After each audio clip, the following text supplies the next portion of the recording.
Good evening. Welcome to the March 9th, 2020 meeting of the Grafton Planning Board. As always, the first item on our agenda is public input.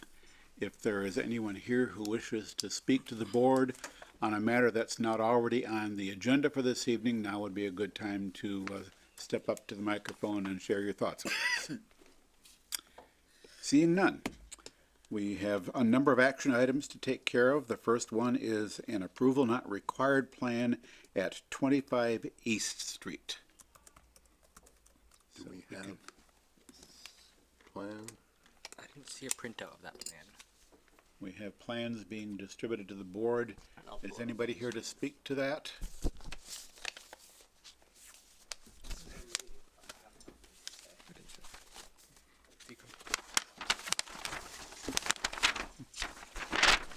Put the plan up on the display. This appears to be a relatively simple A&R consisting of essentially carving out a frontage lot from a larger parcel. Correct. Unlike a plan we had to look at last time, which was rather complex. Yes. Yes, one in the same area.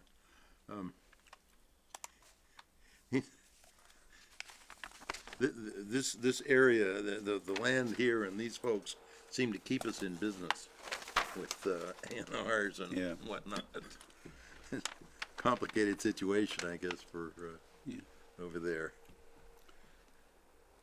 Yes, so we have what appears to me to be a lot that includes all or most of Hayes Pond, together with a portion of Bummett Brook, and what I believe is an existing house and garage. And the intent of the plan appears to be to separate the house and garage lot from the rest of the property to create what is asserted to be a fully conforming lot. So that is important to note that the lot parcel A that'll be split off is actually not going to have the required frontage, but it is appropriately noted not to be a building lot. So Yes. presumably anyone purchasing that would know that information. Is this drawn so as to not introduce any setback issues? Um, Not that that's part of A&R, but yeah, I haven't reviewed it for Yeah, okay. the setbacks. Yeah.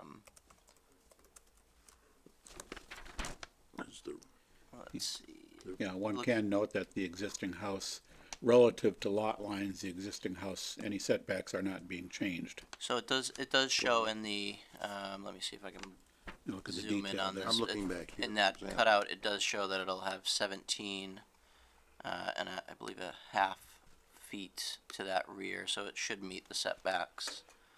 Oh, I see the 17.3 feet, And that's required to be, I believe 15. okay. No, isn't that a new line, so Yeah, it wouldn't, whatever it was before wouldn't, you know. Right, the new setback that's being introduced by this is from the corner of the garage to what will be the rear lot line. Just, it should Right. be, it needs to be compliant. And that, yeah, it would be wise for that to be compliant. Well, yeah. Otherwise, we might have to make someone aware of it. Yep. All right, well, It's worth calling out from the notation on the A&R that they're also adding in the drawing as well the easement for the dam access. for which? The dam access? Yeah, Oh, that- the dam access, yeah. That darn access easement. Yes. Whose dam is it? That's the Hovey Pond Dam. Or I don't know. Yeah. Yeah, I don't know who owns the land, the dam. It would be my dad. The dam is owned by the property owner, correct? Yes, Dams are a good thing to not own. yes. Yep. Well, the exist- Unless you wanna generate power. so the ownership of the dam is not changing. No, No, I'm just curious whether it's not the town. Yeah, it's not the town's dam, it's not the state's dam, it's the landowner's dam. Any other questions or comments from the board or anybody? Nope. Maybe a motion might be Move in that we order? find that approval is not required and authorize the planner to sign. Second. Moved in second, the board find approval not required, authorize planner to sign on behalf of the board. Discussion of the motion, hearing none, all in favor? Aye. Opposed? Declare the motion carried unanimously. One action item down. Next action item we have is a plan endorsement for a revised definitive plan for Meadowbrook Manor, the one and only minor subdivision we've done in recent years.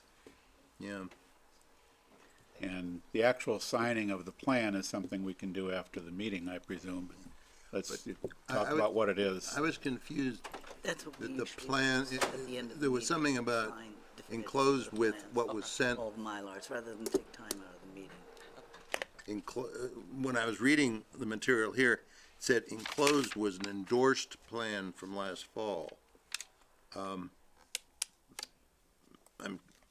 confused. If it's endorsed, the previous plan was endorsed, then we wouldn't need to be endorsing it, and if it's been changed, we need to know how it was changed. I believe there were, from the letter, there were some minor revisions from Conservation Commission process. Yeah, yeah,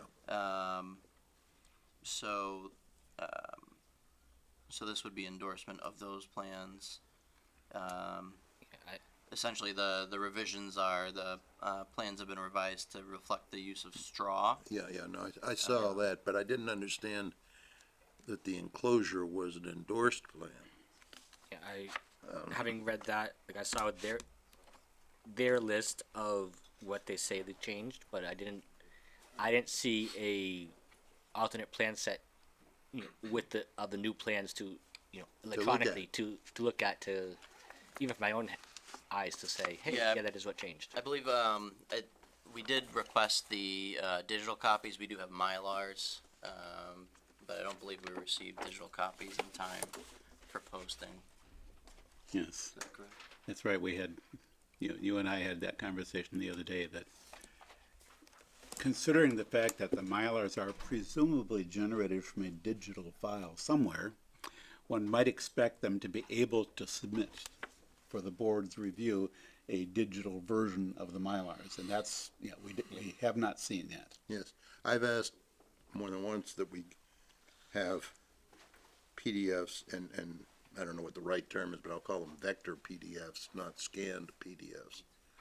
We can make scanned PDFs from the paper, maybe from the Mylar, but those are less than efficient. So, To have the detail we need is megabits, mega bits. The digital file, the digital vector file is, it can scale any way you want to look at it. So- And I think that should be part of what we Would- insist on getting. and to, with that in mind, unless we're under the gun and we have a time limit in which to do this, I might suggest that to give the board a chance to actually review the revised plans, that we defer action, if we, So moved. unless we're under a time limit, we should defer action on this to the next meeting and, request the applicant to submit a digital version of this. So moved. By unanimous consent. Yeah, that was gonna be my request as well, if we are able to do that. Yes. So, I will take that as the consensus of the board, subject to confirmation that we don't have a deadline that requires us to endorse this particular version of the plan prior to the next meeting. Let me just double check on the. Our next meeting is March 23rd. Well, 2 weeks, and we 2 weeks. table it until we receive the appropriate file. But what's the scope here? I didn't follow the scope here. All those files which are there are dated from June or prior Right. from 2019. Right, so we approved the definitive subdivision plan and endorsed it last year, Last fall, last fall, it wasn't that long November, ago. something like that. Last year sometime. And subsequent to that, the applicant has revised that plan So they need for the board to endorse the revised plan.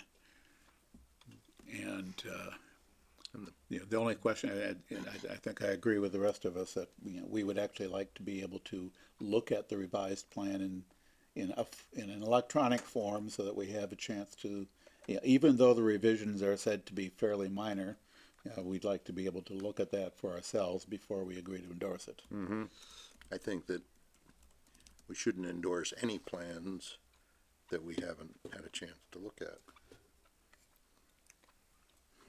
I mean, Subject to your point about the deadline is, if Yes, there's, and off the top of my head, I cannot think of a deadline that would apply to the submission of a revised definitive subdivision plan and the time the board has to review and endorse said revised plan. shouldn't they be applying for approval I- of an endorsed plan, of a revised plan? I believe it's simply a condition of the decision that, if the, Yeah, okay. plans are revised by conservation, that they come to us. So I don't believe we have a deadline. I'm just double checking right now. And at least to me, based on conservation, going through that with them and the items they list in their letter, I don't have a concern as far as endorsing it. But at the same time, it's one of those things that let's see it before Yeah, sign it. well, don't, follow the rules. Yeah, exactly. Slippery slope, all that sort of thing. Oh yes. Like I said, Pretty soon we'll be Yeah. signing 100 without ever seeing. yeah. Based on what they wrote, I don't have an issue. But Yeah, seeing it, but I'd like yeah, to seeing it look helps. at that and see it on the plan. That's My That's job exactly is what to I look at the want. plans before I sign them. that's exactly what I want. So, we can either do it by unanimous consent, or I can move to table, or, Yeah, as far as the decision is concerned, the decision, as our decisions normally do, require that a modification shall require a determination from the planning board as to whether the proposed change is substantially different. The usual process of us considering it to be a minor modification or something that requires and then the question would be what the subdivision rules and regs say about processing that. I don't think they say much. I don't think so.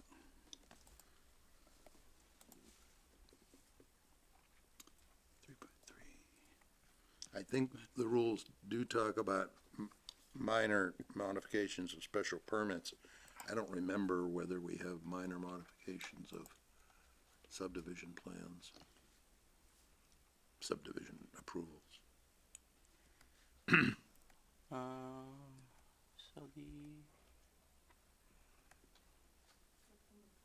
So I'm just looking at the endorsement.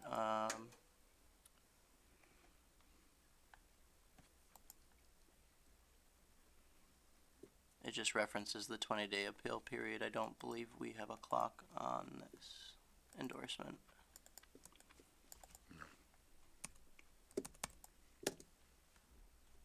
But I just wanted to. Yeah, it only references the 20-day appeal period, so I believe we should be able to defer to the next meeting All right. and request the PDF copies. I'll take that as a consensus of the board, unless someone wants to formalize that by way of a motion. Joe did, and I think other was before him, is they took those and laid them out in the office. And then after the meeting, we go in there and sign them. Okay. It saves a lot of time.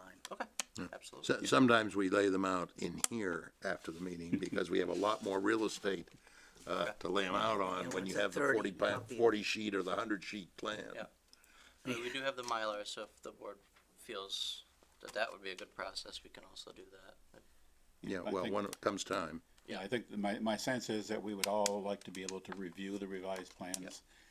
And upon review of the revised plans, unless any of us spot something really that problematic, we would then just proceed to endorse. And as has been pointed out, the way we normally go about affixing our signatures is we do that after a meeting. Understood. I think we may vote to endorse, but then the actual signing takes place later. All right, so we've disposed of that for the moment. We now have a new request from AT&T for the determination of a minor modification at 244 Worcester Street, otherwise known as the penthouse on the back of Wyman Gordon's. Yes, so I have some paper copies. I meant to come 10 minutes earlier, but I got up at the elementary school, so. Thank you. Yeah, well, I think you guys also received the PDF copy. Yes. Electronic So copy. these are the construction drawings, and I also have the structural analysis. Thank you. So basically what we're doing is we're just replacing. You're supposed to tell us who you are first, right? Yeah, And be near a microphone when you do it. yeah, Can't just talk really loud. our audience at home likes to hear what's going on. The people at home watching this next week, All the fans? watching this next week on streaming or on video on demand are gonna wonder. Yeah, I understand. Allison Hebel from Centerline Communications. I'm working on behalf of AT&T. So this project right here, we're just requesting a determination for minor modifications. We're removing 3 antennas and we're replacing with 3 new antennas. We're moving 3 remote radio units and replacing those with 3 new remote radio units. We will also be replacing one of the mounts for the alpha and gamma sector to support the new antennas. And that's it. Pretty straightforward. Can you give an idea of the relative size of each Yep. old antenna and new antenna? So the old antennas were about 4.5 feet. The new ones are 8 feet, so they are a little bit bigger. The old antennas were 50 pounds. We're replacing it with about 95 pounds. So they are almost double, which is why we're putting in the new mounts, which the structural analysis can show you on page 2. I believe it is. It shows the recommendations from the engineers that show that as long as we replace those mounts, the building will be structurally sound to support the new antennas. And the building is far off the road. You can't even see anything. It's all facade mounted, The microwave, so you wouldn't know anything, you know. the millimeter, what's the service called? Millimeter wave 5G. Is that what you're asking about? Yeah, not the millimeter, but the the other half of that. 5G? Oh, 5G, yeah. Is there gonna be 5G on these? This particular project is not a 5G project. There may already be 5G on there. I only work with each project. There are some sites where I've done a project and then 3 months later I do the 5G project. Yeah. This one's known as the 4C. It doesn't have 5G, like I said. I can't speak for the prior project whether they put 5G in. And I know 100% down the road they're gonna be putting 5G in. Yeah, But this particular project is not. if I remember right, looking at the new antennas were labeled as AWS for the spectrum. For the frequency. Yeah, And that means, and I don't remember what frequencies AWS are, but I know it's not This millimeter. is Worcester County, right? Yeah, So AWS is, I believe, it's like the 1900 frequencies around there. Don't quote me on that. I know a lot. I believe it's 1900. I know we have a 1900 frequency within Worcester. yeah, that's one of the usual. that sounds, yeah, that's one of the bands that's been in use for ages. Yeah. You know, the 800, 900 megahertz is a somewhat more recent development, but 1900 in that neighborhood has been used for cell Pretty service common. for a very long time. Yep. You know the electrical engineers up here. Really put me through it. And I Really used, testing my knowledge. I used to work for Verizon, but not on the cell side of the company. Oh, okay. So my knowledge from my job about cell service is somewhat limited. Well, you know what? You still know a few things. Got some buzzwords. Yeah, it's dangerous if you know the buzzwords, but you don't know what they mean. And you sound like You just know gotta what like you're talking nod and yeah, that's That's all that's really important. about.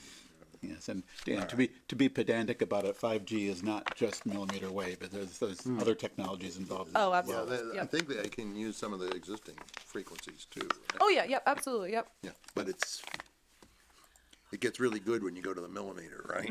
Yeah, I have a couple Although of millimeter shorter wave range, projects. Very short range, but high Shorter range. bit rate. Yep. Yeah. One of the pictures does say that it has 5G, the existing antenna. Yeah, so it might have been the prior project that they did, the Yeah. 3C that had the 5G. Three of those have 5G. So like I said, I have projects where I'm doing 5G, others I'm not, and sometimes some certain projects are ahead of others, so this one might have already had 5G installed. Yeah, the real question is, for me anyway, is whether it's millimeter 5G rather than the 5G. This particular project isn't millimeter. Yeah, I don't know if But it's what higher. was approved before, we didn't know to ask that. Yeah, yeah, I know you worked with a colleague, I think 2 years ago or last year, I think we were here Yeah, for the same yeah. request. Yeah, that's been a popular site for, we've seen several Projects. upgrades and, Yep. and additions. Yeah, and that's 5G on the 800 megahertz band. How many? Is it? Yeah, there's one of these antennas that's labeled 5G, gamma sector LTE/WCS/5G 850. So that would refer to the 850 megahertz yeah. band. I mean, the 5G version of the service on that band. Right. But Cell phone not- service for everybody. But not the infamous Yeah, mu- the infamous millimeter that wave. everyone is worried about. Yeah. All right, well, Any other questions or comments from the board? I mean, this is one of the more straightforward, and we've done a number of antenna swaps before, and they're very similar from our perspective at least, aside You're from familiar. interesting technical questions about Yep. what the service might be. and additions, it's got, Any other questions, comments? Sure. The structural analysis report, is Yes. that the one that you're referring to, which says that if you With the new replace mounts? new Yep. ones, it'll be all stable and Yep, so everything's there. I think it's page 2 or 3. It talks about the conclusions or what they found. It's in bold, and it says that this current mounts are not capable of supporting the new antennas, and that they recommend that we replace the mounts to support that. So it should be on page 2 or 3. I don't remember off the Yep, top of right my on the head. screen, I think. So that's what they're gonna do, and the construction drawings show the new mount on there as well. so, is that just mounting fixtures, or is that the structure? that It's they the whole mount to? structure itself, yes. So the structural analysis is the whole structure itself, and they also take into consideration the mounts that the antennas are on. Okay, So, it's anybody, Any other questions? no, that's good.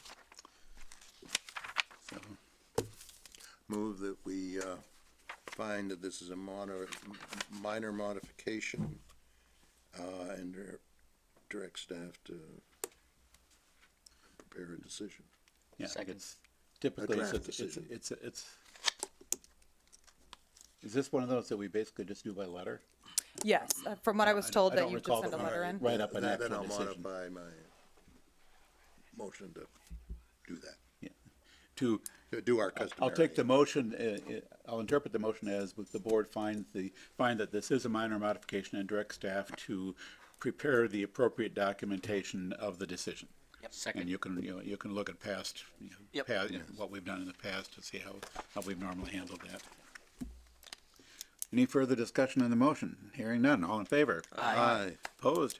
Declare the motion carried unanimously, thank you. Perfect, so that's gonna get sent over to the building inspector, and I can send the building permit application? Yep. Okay. Yep. Awesome, thank you. Doesn't require a waiting period. No, I don't believe there's a waiting period on Special this. permit. Alrighty, we have next a draft decision for the cell tower extension at Tufts. We had spent quite a bit of time on this at our previous meeting, and we ended up, the complication here was treating this as an eligible facility request, which we must approve, and a special permit, which the applicant did apply for, and we ended up deciding that we'd write up a special permit in such a way as to also, acknowledge and accept it as an eligible facilities request. So I believe we have a draft decision that purports to do just that. So we do, and just to follow up, I did send out the draft decision to the applicant as well as our consultant for their review. So there is now a second draft decision that has been. I was wondering, It's incorporated their comments. That was uploaded this morning, so I'm sure. yeah, because I didn't see all that, I thought there was a little bit of, blue-green highlighting, but when what I looked at, but not that much. So the draft decision has Okay, changed somewhat substantially. That if the board would like more time to review, the applicant did request that the board continue the hearing if they wish, because you'll remember the discussion of switching the fuel source to propane. Those plans are being drawn up, and so if the board would like to see those plans before rendering the final Did we decision. close the hearing? The public hearing was closed, Well, then- so they can't submit it, but they did include the condition that fuel source would be changed. I guess they have to get permitting from probably fire department for the fuel as to determining that it's properly placed and set up. I'm happy to make a motion. I'm just giving the news. I move that we approve the draft decision. With all the. Well, as- the yeah. draft decision, You're right, as drafted. Yeah. Will that motion implicitly include a denial of the waiver request for the balloon test? Just to cross Thank you, that yes, particular thank T? you. So I did, in drafting the decision, I did review, the board had at their first meeting a discussion of the waivers. And although they expressed, they were not inclined to approve those waivers, there was no official vote. Obviously, the waivers at this point, since they've been provided, are somewhat, moot, but if the board would. Right. Arguably, the applicant in effect withdrew the waiver request by proceeding to do the balloon test. But nevertheless, the waiver request is on the record and should be dealt with. It probably move we would. waive the waiver, We could even go so far as to document the reason for the vote on the waiver request being that the applicant took action to basically render the waiver request irrelevant. Yep. I move that we waive the request, or deny the request. Deny the waiver request for the reasons just stated. Yeah. I'll second that. I was gonna suggest that maybe that motion would be included in the overall motion. I'm gonna Make it separate. I'm gonna cover that base in a minute, but let's vote on the, All right, on the waiver request. Moved and seconded that the board deny the requested waiver of the balloon test. Any discussion on the motion? Hearing none, all in favor? Aye. Opposed? Declare that motion carried unanimously. Moving on. I move that we approve the draft decision as drafted with the addition of a notation regarding the vote we just took. Understood. Okay. Second, sorry. And seconded? Yes. Moved and seconded that the board approve the draft decision with a note documenting the reason for the waiver, for the waiver vote. Discussion on the motion. I have one comment on the decision. Just noticed, we did have the stenographer in here for that, Yeah? and it's not listed in any of the exhibits. Because it came after it was already closed, so we usually don't have them on. Was So Was Gotta it- be, it's gotta be, the exhibits usually are the ones that are during the hearing, except for the decision. but it's gotta be a part of the file. yeah, it should be part of the file. I think we did that as well with the one for 84 Snow Rear. That was included. That kept coming in as it went. I don't know what the final. But I think the final one was in there as well when we closed the hearing. I don't remember for certain, but I think so. I'd modify my motion to include recognizing that submission in the decision. Second The that. seconder agrees with the Yes. modification of the motion. All right. So where are you including them? Because they usually get attached to the minutes. The stenographer's report gets attached to the back of the regular minutes. I'm not worried about the minutes, I'm worried No, I about the case file. Okay, so you wanted them on there. Yeah, I want, Okay. where you get to the, exhibits and whatnot.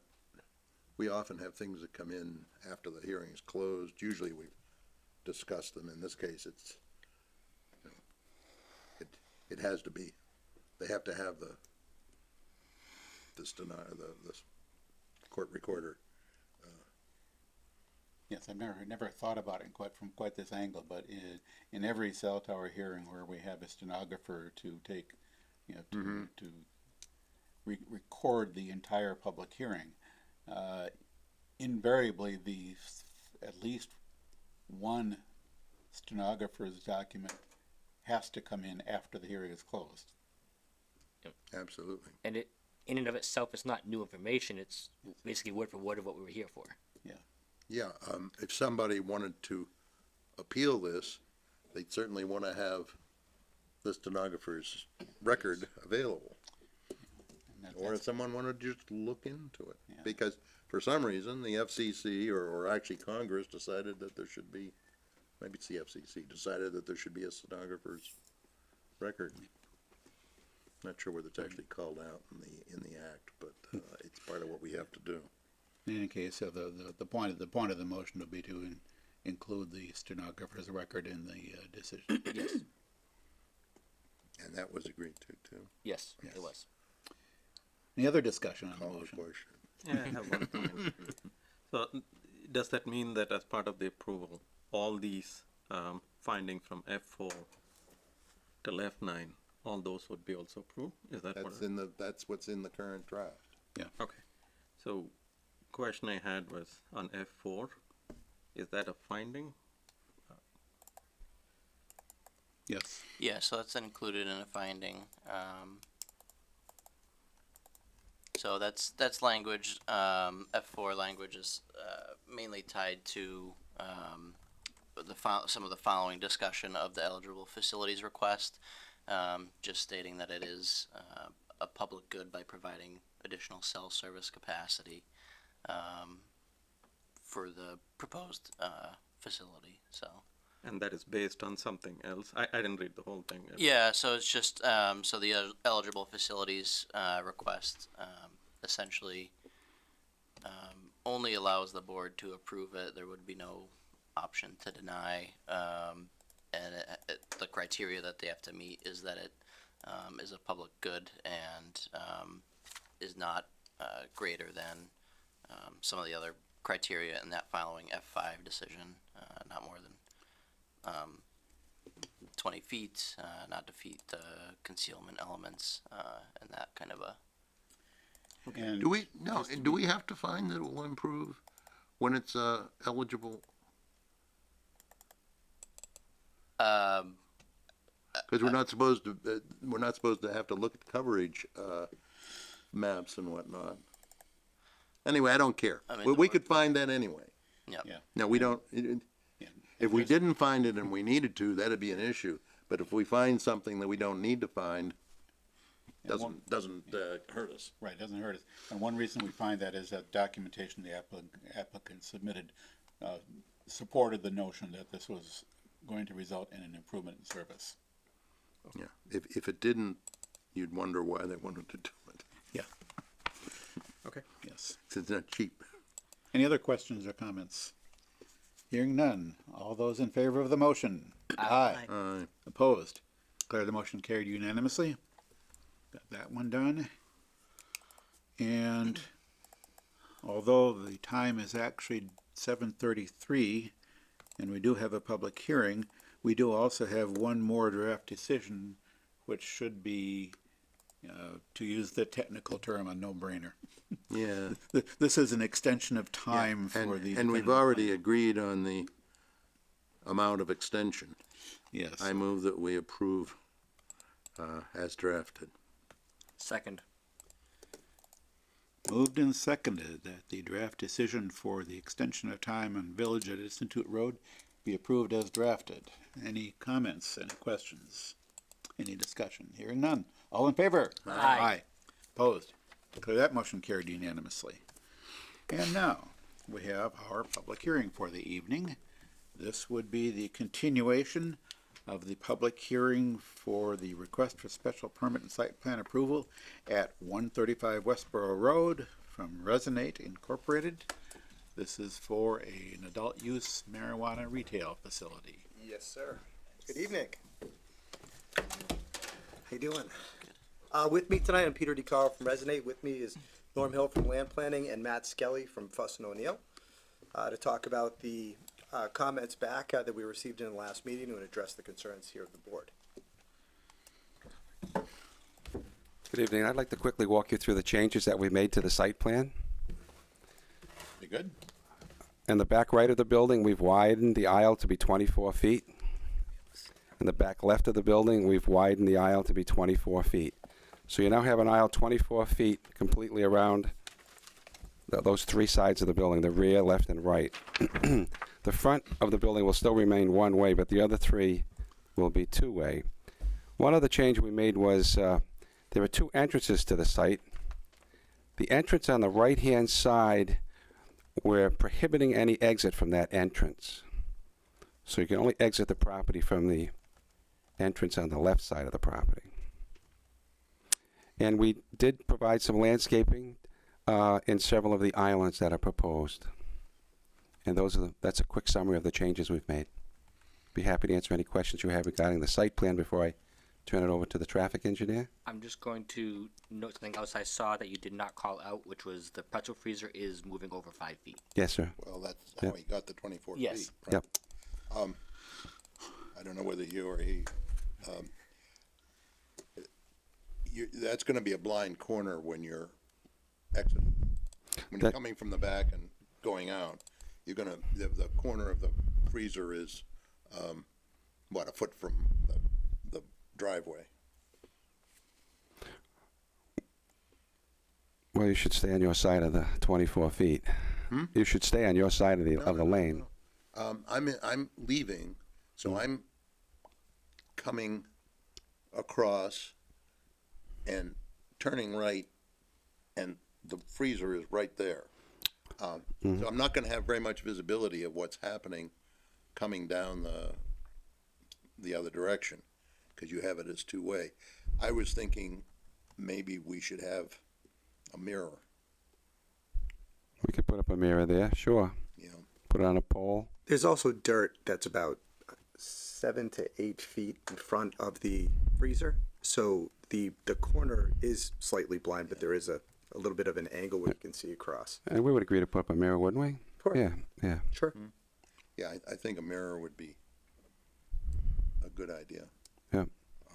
That's fine.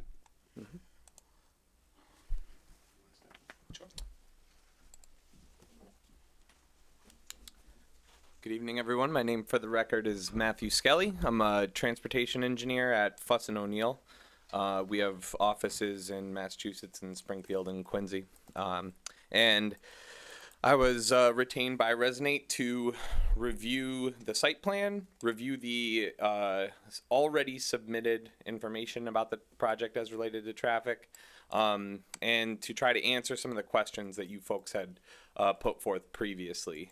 We submitted a traffic study at the end of last week. I'll ask, have you all had a chance to review it? Yeah, I've read through it. Okay. Well, then I won't go through down to every last detail, but I will just kind of summarize and hit the high notes here. Our basic methodology was that we used the trip generation calculations that had already been developed for the project. We went out there and we did some counts, and we got a baseline situation of what's out there today. We then added the trips that are going to be generated by the changes to the site. And then we did another calculation to determine what we expect any changes in queuing or delay might look like. We also did a safety review of the site. And I'll just touch on that first. We reviewed the most recent complete 3 years of data. Those are always a couple years back, so that's 2014 to 2016. Anywhere within 1,000 feet of the site, and we found no crash history there reported. That's honestly is generally the biggest thing that we're looking for when you're trying to find out if a place is unsafe. Now, we also, with the counts that we gathered, we determined what the 85th percentile speeds out on Westboro Road are. 39 miles an hour eastbound, I believe, 41 westbound. Do I have that right? You looking? What's it posted at? Okay. What's it posted at? I don't know if I have that in here. I didn't see it. 30 miles per hour. 30. That's So interesting. it's definitely, typically we say that we expect it to be 5 to 7 miles an hour higher is Yeah, and what that's what more. you call normal. Definitely a little bit higher than the 5 to 7. Considering the characteristics of that road, honestly, it is pretty tight. If your trees were set back a little further, I wouldn't be surprised if the speeds were actually higher. So that tightness does help keep the speeds down a little bit. Having said that, the reason that we collected those speeds was to measure intersection sight distance and stopping sight distance. Which intersection sight distance essentially, it's a good measure of whether or not you're gonna feel comfortable turning out of a driveway. And what we found is that at that western edge of the site, the intersection sight distance is actually a little bit less for those speeds than what you would really want and consider ideal. So in the case when that happens, we look at the stopping sight distance, which is essentially a measure of a driver coming around the corner there. If there's a car out in the road, are they going to have enough time to stop before they hit that car? And there is plenty of extra stopping sight distance for a car to be able to stop for someone turning out of the driveway. Now, we did also, as it relates to that, the sight distance is considerably worse on the eastern part of the site. And not knowing all the detailed history of this site, but seeing the way it's designed now, it seems like that was probably done intentionally to get that exit to the western part of the site. So we're in keeping with that, and I think it's gonna really, having better pavement markings out there will hopefully reinforce that behavior, which I'm not sure how much people really have obeyed that tradition. Well, if I'm headed west and I want to turn in the eastern driveway, will I feel comfortable? If you want to turn in, Because right now, when I come up there, I feel uneasy about slowing down. I see what you and mean. Going in there, finding it, finding the right place to turn in. I think you make a pretty good point there that likely unfamiliar customers will probably wind up taking that western driveway to enter, which nothing wrong with that. If they drive by and they see that they could stop at the eastern one, but I didn't really slow down enough, you still do have the ability to catch that second driveway. So I think that works fairly well. And do we have drawings that show the sight distances? I read through it and I had trouble telling what we really had for sight distances, particularly looking to the east. He talked about obstruction on the adjacent property, which is nearby, Correct. and I'm not clear how much sight distance we really have. Often we'll have a drawing that'll like on the site plan. Yeah, we did not add anything to the site plan. The site plan doesn't extend far enough to show where it would be, but I can talk you through that. First of all, we did not measure it from the eastern driveway, only from the western driveway. And what we found there is that looking to the left, right, I'll just talk about looking to the east. Everything looking to the right, to the west is over 800 feet. It's well above what's required. Looking to the left, the intersection sight distance is 385 feet. That is essentially, it's a little bit more than twice the length of the site frontage, if I have that about right. I'm estimating. And what it is cut off by is the next door neighbor's house. So there's not going to be anything that changes here. There's, taking down a fence doesn't help. Any kind of an easement's not needed to improve that. And then, so that's the intersection sight distance. And then the stopping sight distance is 365 feet. So that's for a car coming around the corner. That's how far they're able to see.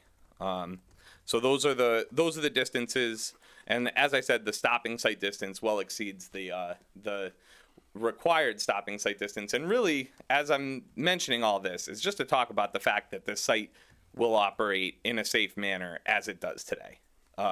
So there's nothing about these intersection site distances that's going to change at all about this site. It is what it is. Yeah, I'm not sure though that it's good, even now. I can't see on that plan what is the obstruction. So I can't fully judge this. I see some sort of a gray bar right next to the property line, and I have no idea what that is, and getting it here is beyond reasonable. Google Maps, if that might help. Google Maps might help. Well, Sure. I have it up right now. I'm not sure I'm seeing it at, but Yeah, I can point it out to you on the Google Maps, certainly. Like I said, it's if you're familiar with the site, it is a house on the street that blocks the site distance. but You can't exactly see from Google Maps a picture of you don't have the picture from the driveway, but I can show you on the screen what is the obstruction for sure. yeah, it looks like there's a fence, Right, you're able to see past the fence. but the fence coming out Yep, pretty it's- much to the edge of There it right is away, right there. So you can or maybe even more. you can see on the screen. Ah. It's just the edge of the house. If you- Right. I'll just Well, the fence is really what's obstructing. This is that dark brown, which I think is a fence. That is a fence, but because of the difference in grade, you are able, as a driver, you're able to see past it, which I would imagine is part of the design that was approved for that fence. You can see that it's cut at an angle there. I don't know who ever approved that fence. Okay. Wasn't Yeah, I me. don't know either. Wasn't me, and I've been here for 29 years. So it is designed in a way such that you're able to see around it, though.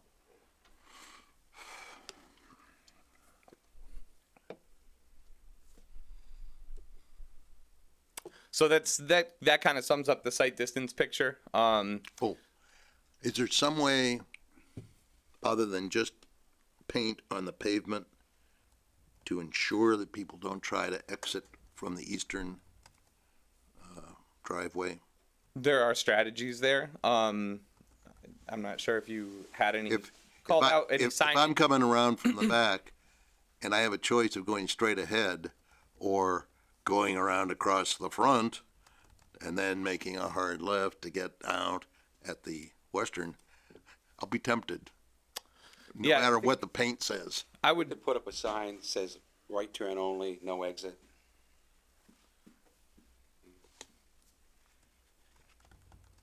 I think typically and I would yield to your expertise on this just as much. It's really a site design issue more than a Yeah. traffic engineering issue. But I think paint on the ground is very effective. It is also for a site like this, excessive signage can be distracting and it doesn't really look that great.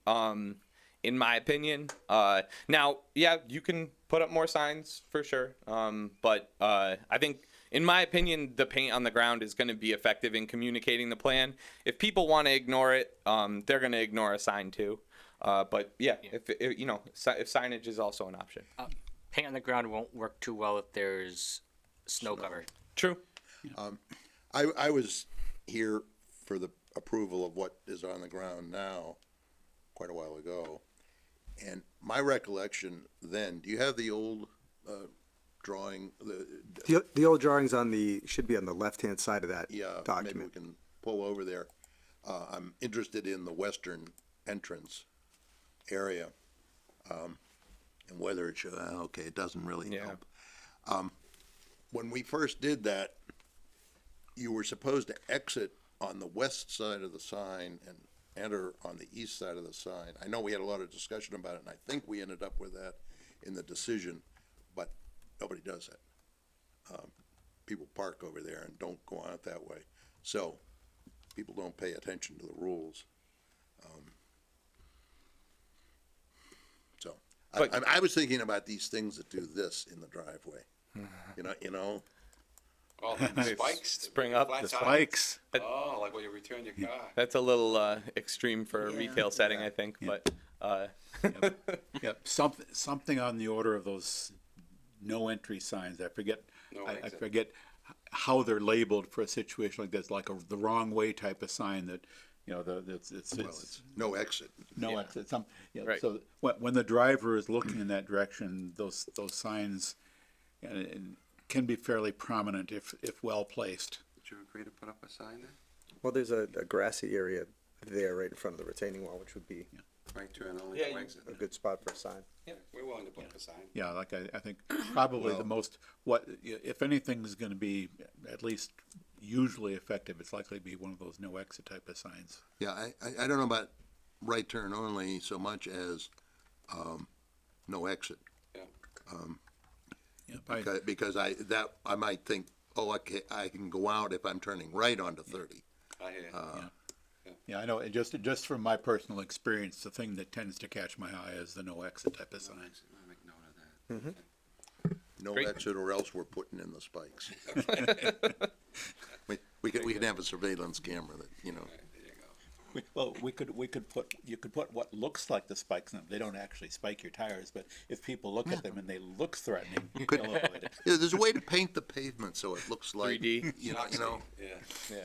Yeah, I know it's always a little bit tricky to figure out what will do the best job. I mean, if somebody wants to ignore whatever the directional indicators, if someone really wants to ignore them, they will. Yeah. You know, and you can't completely account for all possible stupidity, but Yeah, there's at least one-way street in this town that I routinely see people go the wrong way on, and well. that's a one-way Wow. with signs. So it's Well, the one behind One Grafton Common. that's exactly what I'm talking about. Boulevard. But that should never have been one way anyway, so. Yep. That's not Yes, neither here nor there. one might argue that. But Yeah, Yes, that's someone else's, I think in terms of traffic flow, I mean, the desired traffic flow here is probably about it's pretty good in terms of what the site is able to support. It does have that risk of someone, being tempted to go out the in driveway, but there's doing whatever can reasonably be done to reduce the number of times that happens is the best one can hope for, short of closing that driveway off entirely. Yes, sir. And The other that- thing, I will mention one other thing about that I think is effective is that the driveway is being proposed to be constructed to kind of send somebody back across the front with just a little bit of a hint of a curvature there, and that should help as well. Can you talk about the traffic piece of it? I'm curious. So you have 3 different numbers, right? Yes. One is the morning peak period, Yep. and there is an afternoon peak hour, and there's a Saturday midday peak hour. What is the morning peak hour? Is that the 7 a.m.?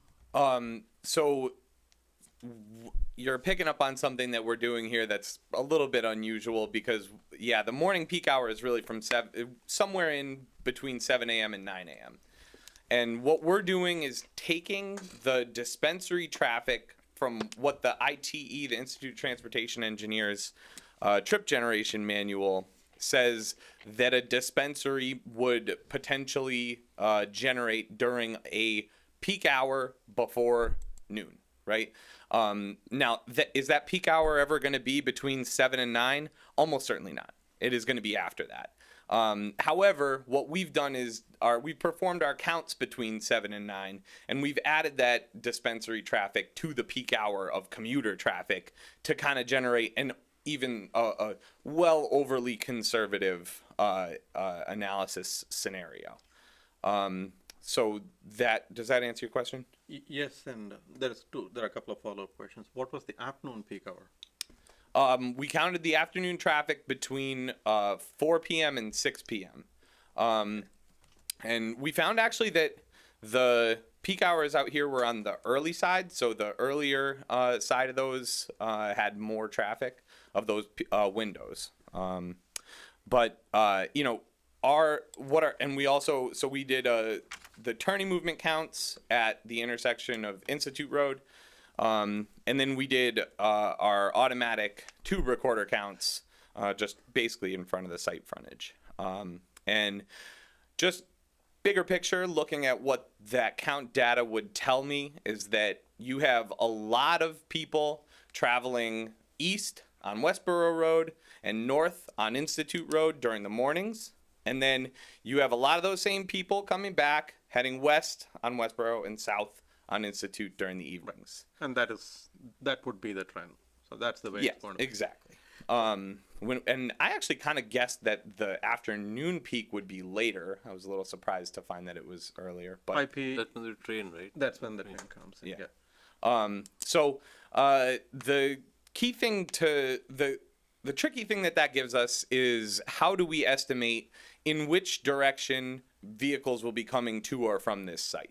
If we do it just strictly based on the percentage of traffic, we're going to basically be talking about commuter traffic during the weekdays, whereas you see actually a very different traffic pattern on Saturday. Still decently high volume, but it's just nowhere as split directionally. So what we landed on for the distribution percentages was that we assumed that 50%, half the traffic, is going to be headed west of Institute Road, to and from that area. We determined, or we estimate that 20% will be coming up Institute Road and 30% will come from the east of the site. Those are estimates. You could certainly be 10%. But you in have one your direction or you the have other. your actual numbers, right? So, the morning, I have two different parts to answer. I'm definitely not concerned about the Saturday piece. So Saturday is not the regular commuter traffic. It's going to be you Yep. have pot shop, people are going to come and buy, and that's the only traffic. So we are good at that. When you look at the morning, 7 to 9, that's not the business hours. Correct. Right. So really, in actuality, those numbers would stay exactly the same. So we're just putting the morning traffic. Any later time than that is going to be less cars on the road. Right. And your business hours are from 10, right? Okay. Do we have any metrics, any numbers in terms of post 10 o'clock during the business hours? What's the pre-noon peak hour? It is significantly lower. We could look at the tube recorder counts are for 24 hours, so you could scale it back from that. But we did it the way we did it just to be conservative, really. I think those numbers are included in your report, Yes, they are. So we way can, down there someplace, yeah, that's about page 73. you might be actually right about that. I don't know, I don't count when I'm scrolling on a computer screen. But 7 to 9 is not necessarily, you're not looking to adding traffic between 7 to 9. That's right.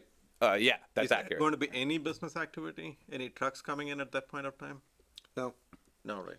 Your business activity is going to be exactly between post 10, right? Yep. Okay. I mean, we'll have an Good point. occasional cash, delivery like a bank, where they'll deliver cash. Yeah, to that's us, pick up. going to be one. Yep, It's pick not up going to be the cash. humongous truck coming in. No. So my main concern is the afternoon one. When I look at Sure. this number, right? The peak train is between 5:30 to 6. That's when the train comes in. That's the longest train. It has 14 cars or whatever it is, and all are double cars, and that's going to be the peak. The next one comes at 6:30-ish. That one has a lesser number of passengers coming out, but you cover between 4 to 6, you cover that peak period. So Good. that in that window, if I read it right, this facility, this business is going to add 38 vehicle trips to that existing count. And that's my concern, that if that happens, what happens there? I take the train. I come in, Institute Road, to your point, 50% here or 30% left on Institute Road, another 40-50% go straight west on the Route 30, and that really clogs up that. Anyone taking a left there, they stop the whole traffic, and that starts piling up. And this might start piling up in that end. So I don't know how to read into this part. So the impact of this traffic in that period, is that something that Yeah, we as planning board can talk, or what is that? I'm happy to dive into these numbers a little bit more with you. So exiting the site during that, to really break it down to which cars are going where during that peak hour. And it seems like you care mostly headed to the west, not to the east. Is that right? Because all the traffic is coming out. If anyone is coming out from the train and they are going east, They are not coming into Correct. the Institute Road intersection. They are Right. taking left off Pine Street and they are going off left. So that's not the traffic that's going to be Right. causing anything here.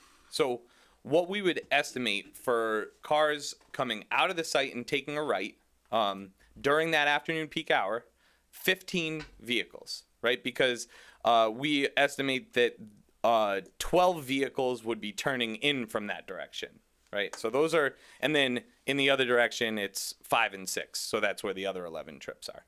So those are the two key numbers that you're really interested in are the 15 vehicles exiting the site in that direction and the 12 vehicles entering the site from that direction. So 15 vehicles in an hour equates to one car every 4 minutes. Can I ask? Can I Yeah. interrupt? Is it an hour or is it between 4 to 6? Is it the two? It is just the peak hour, yeah.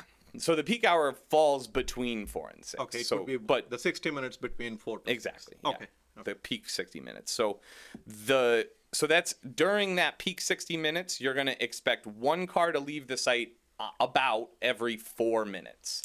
And then going in the other direction, one car to enter the site about every 5 minutes. So that means you get, a full 4 or 5 minute period where there's no change in the traffic. It's really only, those cars are spread out and it's not a huge number of vehicles that are making those moves when you break them down into the individual moves. And when you add the existing count, when you add this 38 to the existing count, what's the existing count in that peak window? Peak hour? So I think maybe it would also help to look at Institute Road because I have the peak volumes broken out there. So today, during the afternoon, we're seeing 169 left turns onto Institute Road and During the peak hour? during the peak hour, the afternoon peak hour. And then the important one is the conflicting movement with that. So those are the eastbound cars going by that, a left turning vehicle would have to wait for. And you've got 124 there. So 169 trying to make the left, 124 heading up. That's, decent flow. Definitely you would have periods where you'll have a plug of 8 or 9 cars coming by and somebody's going to have to stop and wait. That definitely will happen with those numbers. What we are estimating that we would add to that are 4 additional left turns and 9 additional through movements over the course of Movements is towards west. towards the east, the through movements coming- that are conflicting, right? Okay. How many did you say towards the east? 9 towards the east and 4 conflicting over the course of that peak hour. That's the addition, net addition. Correct. Yep. And then what you also asked about the westbound cars also coming out of the site and then just continuing straight. Right. We would estimate 11 there. Okay. So really you're and especially those left turns those are the ones that kind of stop up the flow of traffic. We would only be talking about, we would estimate 4 that we would be adding during those peak hours. Now, there's something else I want to mention about this is that I think so the Institute of Transportation Engineers does not give us any guidance on pass-by trips for dispensaries at this point. What do right? you mean by pass-by So trip? a pass-by trip is like, say, Dunkin' Donuts. If you're going to a Dunkin' Donuts, you very rarely are coming from the same place that you're going to return to when you go into the Dunkin' Donuts, right? You're stopping there on your way from home to work or some other, it's a stop. You are already passing by that land use. Now, like I said, the ITE manual does not give any guidance on whether or not you should use pass-by trip equations for a dispensary. However, in this case, with the dispensary being so close to the train station, I actually think that you could make a very good argument that a lot of the trips, especially during the afternoon peak hour, are going to already be on the network. They're going to be, train commuters, basically, right? And on their way by, they can pull in, make a purchase, and be on their way. And those would not be new cars on the network. And we're not taking any credit for that, but I think that there's a very good chance that when I say we're going to be adding 4 new left turns, well, maybe half of those are people who are already doing this today. Yeah, that's one of the things that caught my eye as I was reading the report was the fact that, it's one could easily imagine that some of the existing traffic will divert into the site and then back out again. Yeah.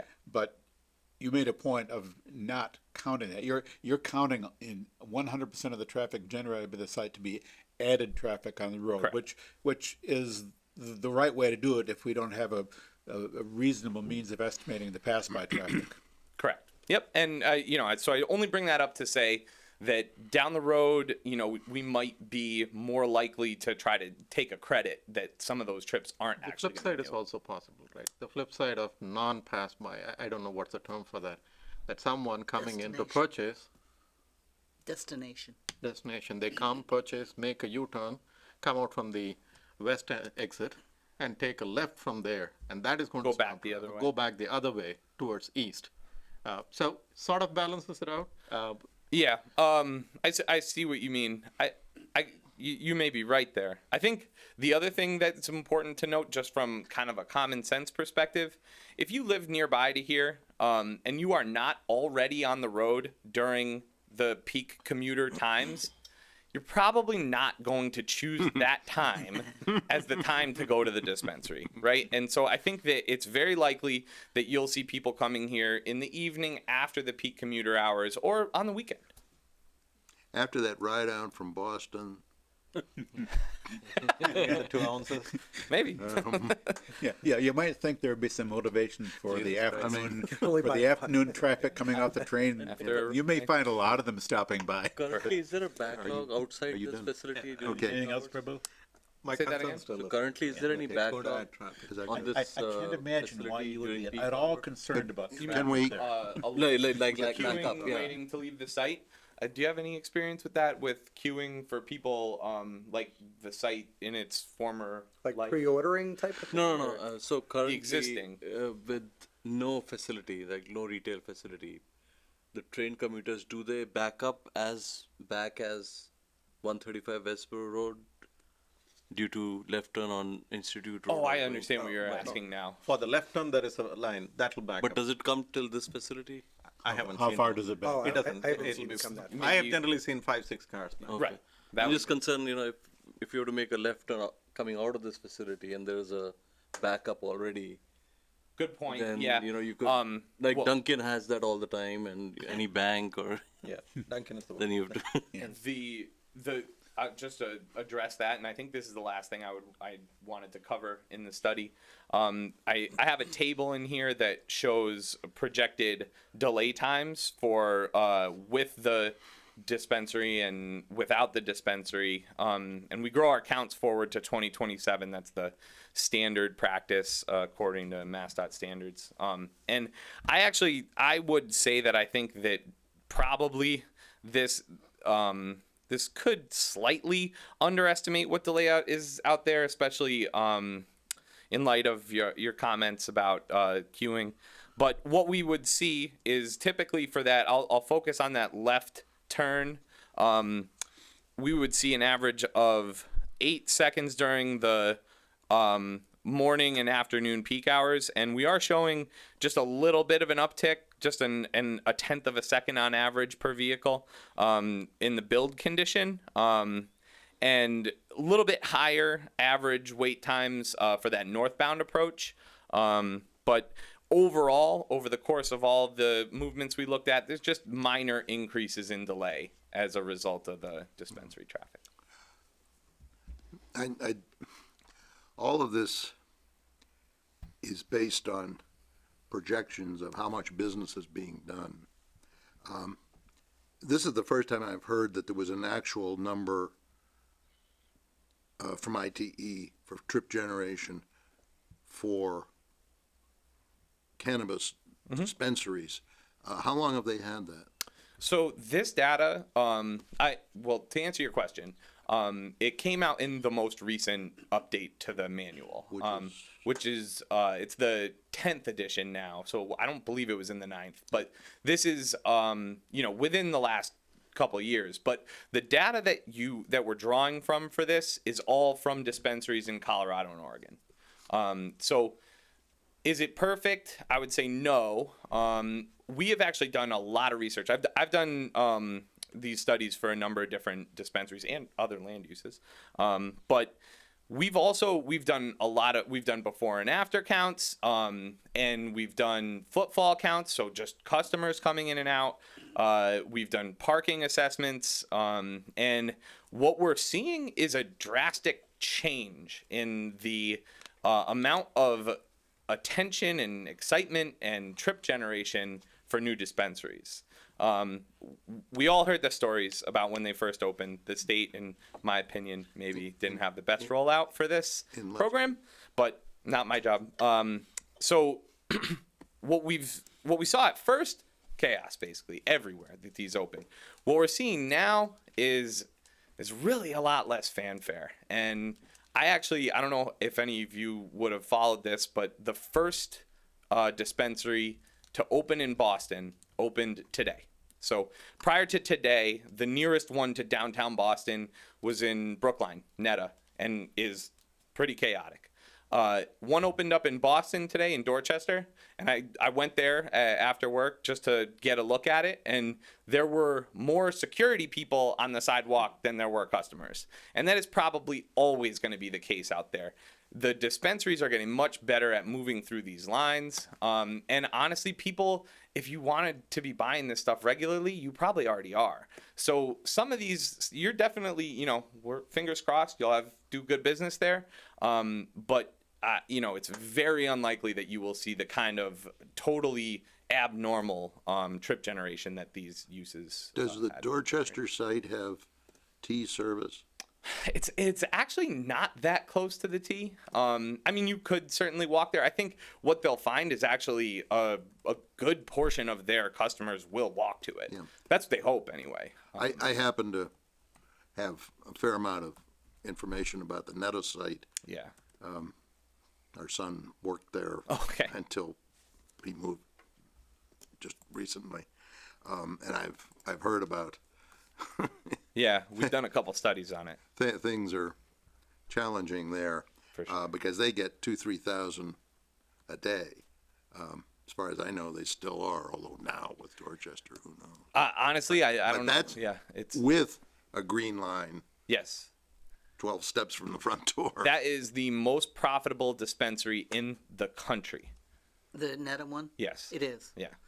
We know that to be true. In Brookline. But that's my concern is that the numbers vary. Yes. All over the place. Totally agree. And we're using a single number. This place is going to be super successful, and it's going to have all kinds of traffic. And we're going to be we're going to regret in the same way that Leicester did. I'm not sure whether we can. If there's one number fits all dispensaries, that's. So I'm not completely comfortable. But the number that we use as our average rate is taken from it counts at a bunch of different dispensaries, and then the rates are averaged. Yep. So it is across a bunch of them. However, the other thing that I will say is that, as I mentioned, we've studied a lot of these. So the alternative to using this average rate that we have from across the country would be to go out and count some locally. And I will tell you that those numbers are changing so quickly that by the time this dispensary opens, they're not going to really be any more meaningful than the ones that we're using. I think we've decided to go with these numbers because they are going to be accurate in the long term. And realistically, if this site is designed and the traffic considerations are made for what might happen on opening weekend or for the first month, it's going to be way overbuilt. You don't want that, right? You want to design this for the long-term use. And so that is why I think the rates that we use in this study are legitimate and appropriate. I appreciate all the input. I do want to be careful about one piece. I take that as your opinion that this may not have as much traffic as the other facilities that you have seen, but that's not based on facts, right? Other things that you presented is all facts, and I can completely align with that. That particular comment is not necessarily based on facts. That's your perception, and that's okay, as long as it's a perception. It's not based on any true facts. We don't know what Speculating, yeah. It's a speculation. Okay. And the 10th edition came in 2017 October. Bob, for you. Thank you. I do have one question for Mr. DeCaro that is not me asking of any changes, but just as a curiosity. If you experienced that people leaving the site will queue up on that west, side, especially between people turning right and left on that spot. Would you be likely to restrict entrance from the left side and make it 2 lanes exit, a right turn only exit? I think that's a really good idea. I'm not sure that's something that we need to worry about for this Time being. hearing, but that was just a thought I had.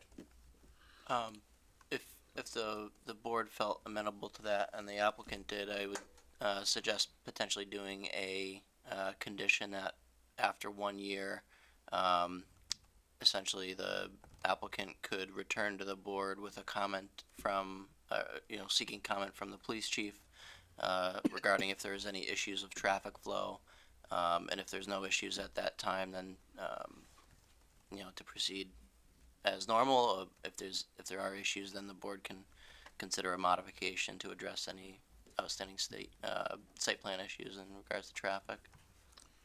Yeah, but Reasonable.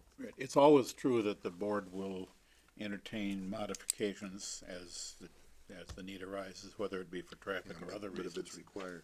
But so the step beyond that is to basically say, let's revisit traffic after 1 year of being in business, 1 year of operation, revisit traffic and make any changes that might turn out to be appropriate to handle traffic issues that have proven out. I mean, it's not going to be, I don't think anybody's going to, want to change anything about the traffic on the basis of, say, the first week after your grand opening. I mean, I think we'd want to have, to base any traffic related modifications should be on the basis of actual experience over enough time that, at any of the initial excitement, it's more the steady state that we want to look at. And there are potential changes that might need to be made to accommodate traffic problems. I've noticed, like in Leicester and some of those, that they've not waited a year, that they've, one way or another, been able to get together the business and the town, when a problem arises. And it might be good that we have some sort of a provision that allows, in case there's a problem, we can call it in to, Yes, at it. so that would be, I think, as a case of normal procedure. I don't know if we need a condition in regards to that. As a normal procedure, if there was presumably any significant issues that, I'm not sure whether presumably the police chief was aware of, then we would contact the owner. I'm not sure whether our standard conditions that we usually put in our decisions, they cover a lot of things, but I'm not sure whether they cover that, so I'm suggesting we want to be sure that we have a condition that allows us to do that, it gives us a position to do that. One thought, your accounts from Colorado, we did a little research when we were in Colorado, and it seemed like there were dispensaries everywhere. Mm-hmm. There were billboards all over the place. I know. So the business was divided up pretty finely, as far as I could tell.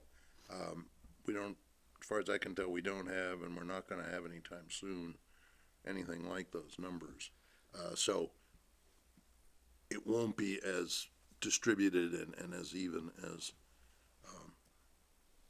those numbers are coming from anytime soon. Yeah, in terms of like number of stores per square mile or something like that. I think that it was pretty intentional that they didn't want as many here in Massachusetts. So, yeah, I would agree. It may be a little bit different, but also the population density in this area is not super high. So, I think it's a point well taken. And do we anticipate any foot traffic or bikes and stuff increase due to this? There's no dedicated bicycle or pedestrian facilities on this road. Even with its proximity to transit, as a transportation engineer, I would be super thrilled if you folks were moving in the direction of that. But as of right now, no, we're expecting. Two guys who walk from Institute, they start from left of Institute Road and come to the station. Yeah. Just two. We're- Very brave. That road is probably one of the least ideal in town for for pedestrian, biking, or walking, in my mind. Yeah. But Complete Streets requires it. Maybe someday. Yeah, but we're fully occupied getting sewer in that road. And I don't know what, is power going in that section? You know, they were putting high voltage underground. Okay. Somewhere along in there. Yeah, I don't remember how far that extended out. Yeah. But, and there are other potential developments in that general area may ultimately someday lead to a situation where there is more potential foot traffic, but there's nothing on the ground today that would lead one to expect a significant amount of foot traffic. There'd be a lot more people to stop by after work on the way home. I hope. Yeah. I had one question. So what was Justin's suggestion? I didn't hear that. Oh, that if Right. they're exiting the property, if there was queues in terms of people turning left and turning right, you know, they might consider making that western entrance an exit only, like kind of like Dunkin' Donuts in town has, where people that want to turn right go in one lane, people that want to turn left go in the other. That wasn't meant as a requirement. It was just a Suggestion. thought and It's something to, it's a future possibility should left turns out of the site become a significant problem. And splitting the traffic so there's a left turn and a right turn exiting the site could help that. How many sales stations are you gonna be having? I think that's About 7, 7. 6 to 7. So it's gonna be hard to generate that big a queue. Right. You know, people, there aren't gonna be that many people able to leave in any given minute. It takes a while at the sales point. Today, a lot of people pre-order, so Yeah. these things are done. Okay, so that will go better. Yeah, it's a much faster process, but like our forecast was pretty conservative given the traffic count there, that we didn't really anticipate there being too much of a bottleneck inside the store. and And this just- is a multi-site location as well. There's multiple. And just to to sort of go in the other direction on your suggestion there, we've kind of identified it as a desirable trait or a desirable attribute of this, that you can, if you're driving west on Route 30, you might miss that eastern entrance, so that the western entrance Absolutely. is good. It's today, at least, it seems good from the perspective of somebody being able to get into the site. Yeah, it's not gonna be good for the people who wanna park on the front, Yeah. because they're, Linda Yeah. has Well, something you to go say. in, you go all the way around the building and get into your oh, parking yeah, spot in the front. yeah. That's not the way it works now when we go to Pecorino. Yeah, I just guess, first of all, you haven't been in and out of there as much as I have been, because we do frequent Pecorino a lot, and we did frequent, and I, as someone who has been in and out of that site many, many, many times, I can tell you that no one in their right mind would be there in the afternoon at the time of the arrival of the trains. I don't care how much they need marijuana. You just don't do it. And after that, once the trains are in, there's nothing. It's still a country road. 5,000 trips a day, I never yeah. have a problem getting out there. you know. I've forgotten the numbers some places. Yeah, it is. No sale from between about 5 to Yeah, 6. this one's around, 5:30 to 6. the weekday, Less the traffic. weekday was, They're just not, people aren't 5,000 that- and change, yeah. Well, let me not say that, they aren't Yeah. that stupid, but. yeah, the average the average weekday traffic was, 5,400. yeah, I was gonna say 5,000 and change. And Yep. what is it on the weekend? The average over the entire week is 4,700. So if you did that math out, I don't know. It's lower on the weekends. Yeah, those are interesting. Now, the town, you're well aware the town is interested in getting business, and business somewhat follows traffic. Yes. So the more traffic on a road, the more likely it is. Yep. that There'll be Yeah, opportunities. Just think of all the business you could do if this was a $20,000 car a day road. Right. Maybe so. Yeah, one of those. Is there anything else we Yeah. No. need? Yeah, any other Yeah. questions or comments from the board? Just out of curiosity, where are you at with the CCC process? So we should be opening our Worcester store in probably 3 to 4 days. The cultivation site is open, full swing. So the Northampton site's under construction, provisional license there. Grafton site under construction, awaiting provisional license there. Yeah. So you've applied for a provisional license? Yeah, all of our licenses are in, accepted. Now just, we have to provide all the municipal information, special permit as an example, but that's it. So as part of the process, the way it works is they accept your application as being one in full. So once it's accepted, then after that, you're waiting for public agenda to be issued your provisional license. So we're, in the queue, everything's been accepted. It's just a matter of, finishing up the details. Yeah, but I read about Q taking 2 years, so. Well, I'd say the bulk of the issues with the queue isn't post application, it's pre. So there's a lot of difficulty that people have understanding all the requirements. For example, having 500,000 in the bank to be able to make those renovations, right? I mean, this project notwithstanding, we're looking at those types of renovations to this building, so it's pretty substantial. So between that and the fact of the lack of financing and funding, a lot of people go through a lot of hurdles to try to get just their application accepted. That's not to suggest that there isn't a delay once the applications get accepted. There certainly can be, but we're hopeful that the CCC is getting better.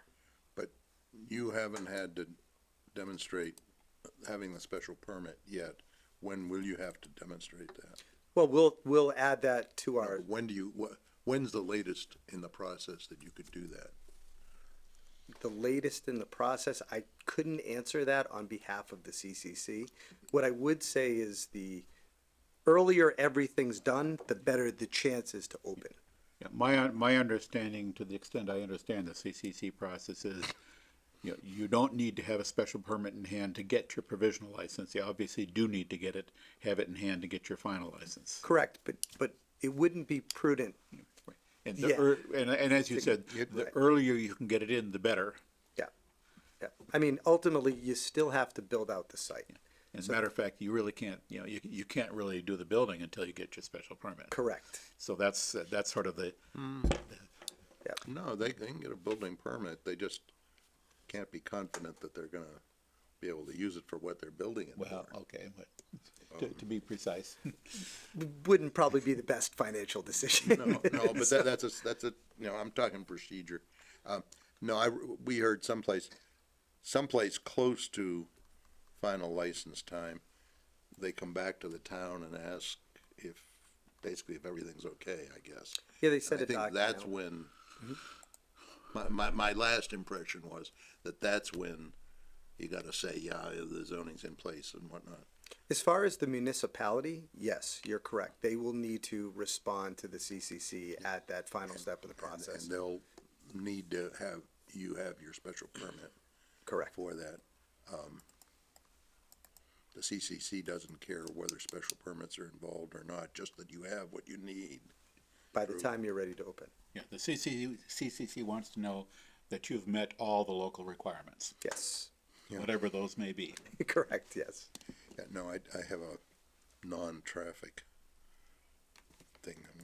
Can I finish up one last question on the traffic? Sure. So just to summarize, so you said 169 was the existing afternoon. Morning doesn't matter, Saturdays, weekends don't matter. Okay. Just the afternoon. The existing was 169 during the peak hour. Let me just double check this. You're talking about which number? So east and west are different. I think one was 124 The going one one toward- way and The west one towards Institute Road. So the existing you're talking about? Yeah. The projected was 39 or 38.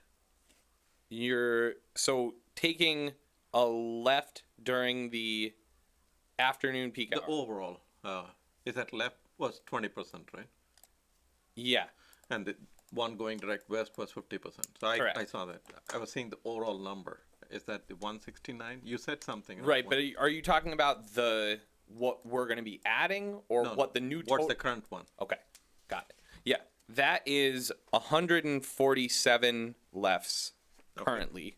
Okay. onto Institute Road. And the one going straight west? Straight west is 310. Oh, Yeah, well, they're heading to the turnpike, a lot of them. and the one coming east? 108. Okay. So if we take that intersection during the peak period, peak hour, it would be the sum of all three together? 147 plus 300 plus 108? That number is not like that. We don't. That's not like adding those three together is not necessarily going to tell you anything. But why are you asking that? I'm trying to understand what's the net percentage add. So what I did was I thought it Oh, was the percent add. Yeah. Got it.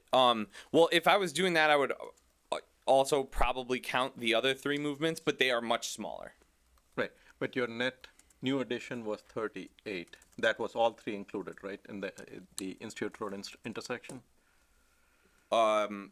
The total is 38 cars, but only 70% of those head in that direction Okay, 30% go to the east. to the east. Towards Westboro. Yep. So the new trips that are going through the Institute Road intersection during the afternoon peak hour, there are 27 of the 38.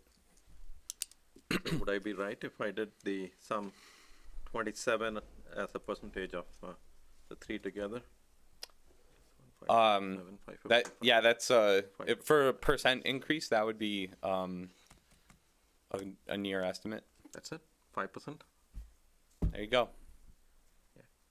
And this 30% east, is that an empirical formula, or is that? How did we determine the split? We did try to send more to the west. We wanted to make sure we were being conservative. We didn't want to lowball that west number because we knew the Institute Road intersection was a potential issue. But we used actually our estimate for the split was actually more based on the Saturday traffic pattern because we didn't want to overly favor the commuter traffic. Since technically we're saying these are all new trips, they wouldn't be commuters. So we modeled it more based on the percentages from Saturday.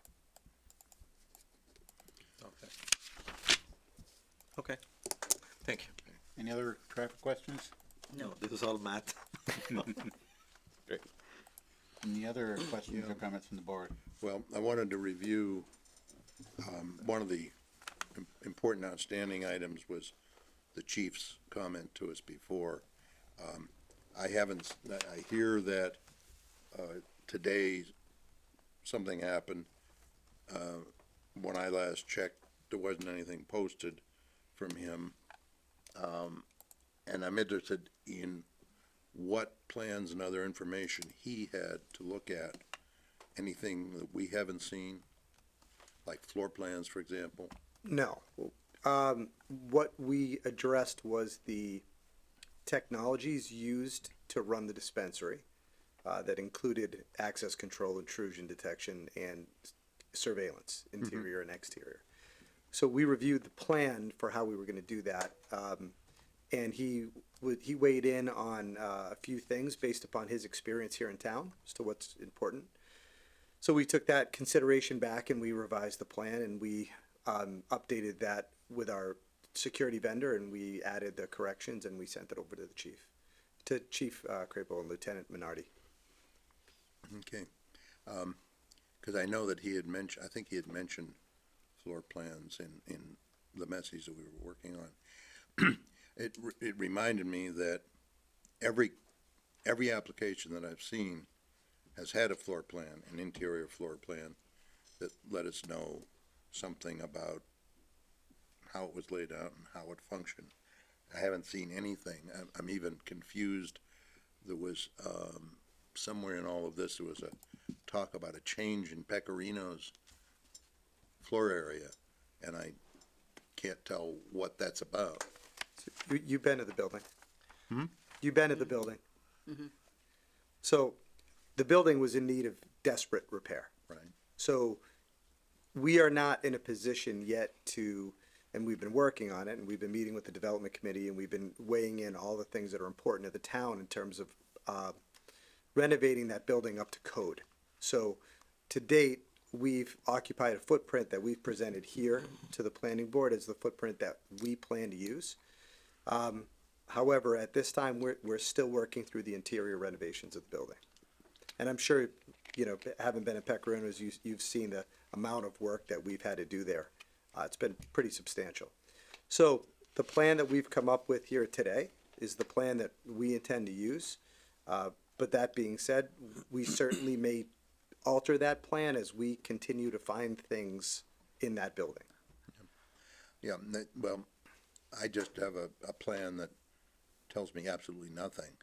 Gives me an outline of the area that you're planning to use, I think.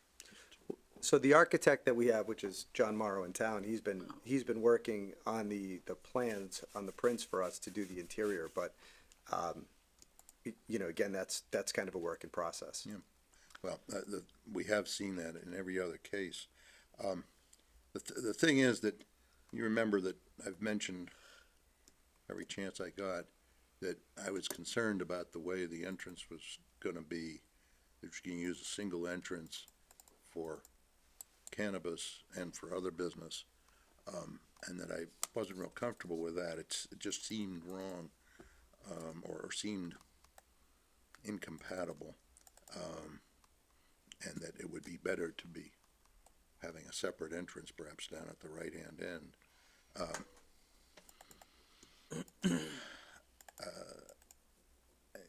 I'm still concerned with that. I did a little research, and I've talked to people of counting maybe 24 dispensaries. Not one of them has an interior situation like this.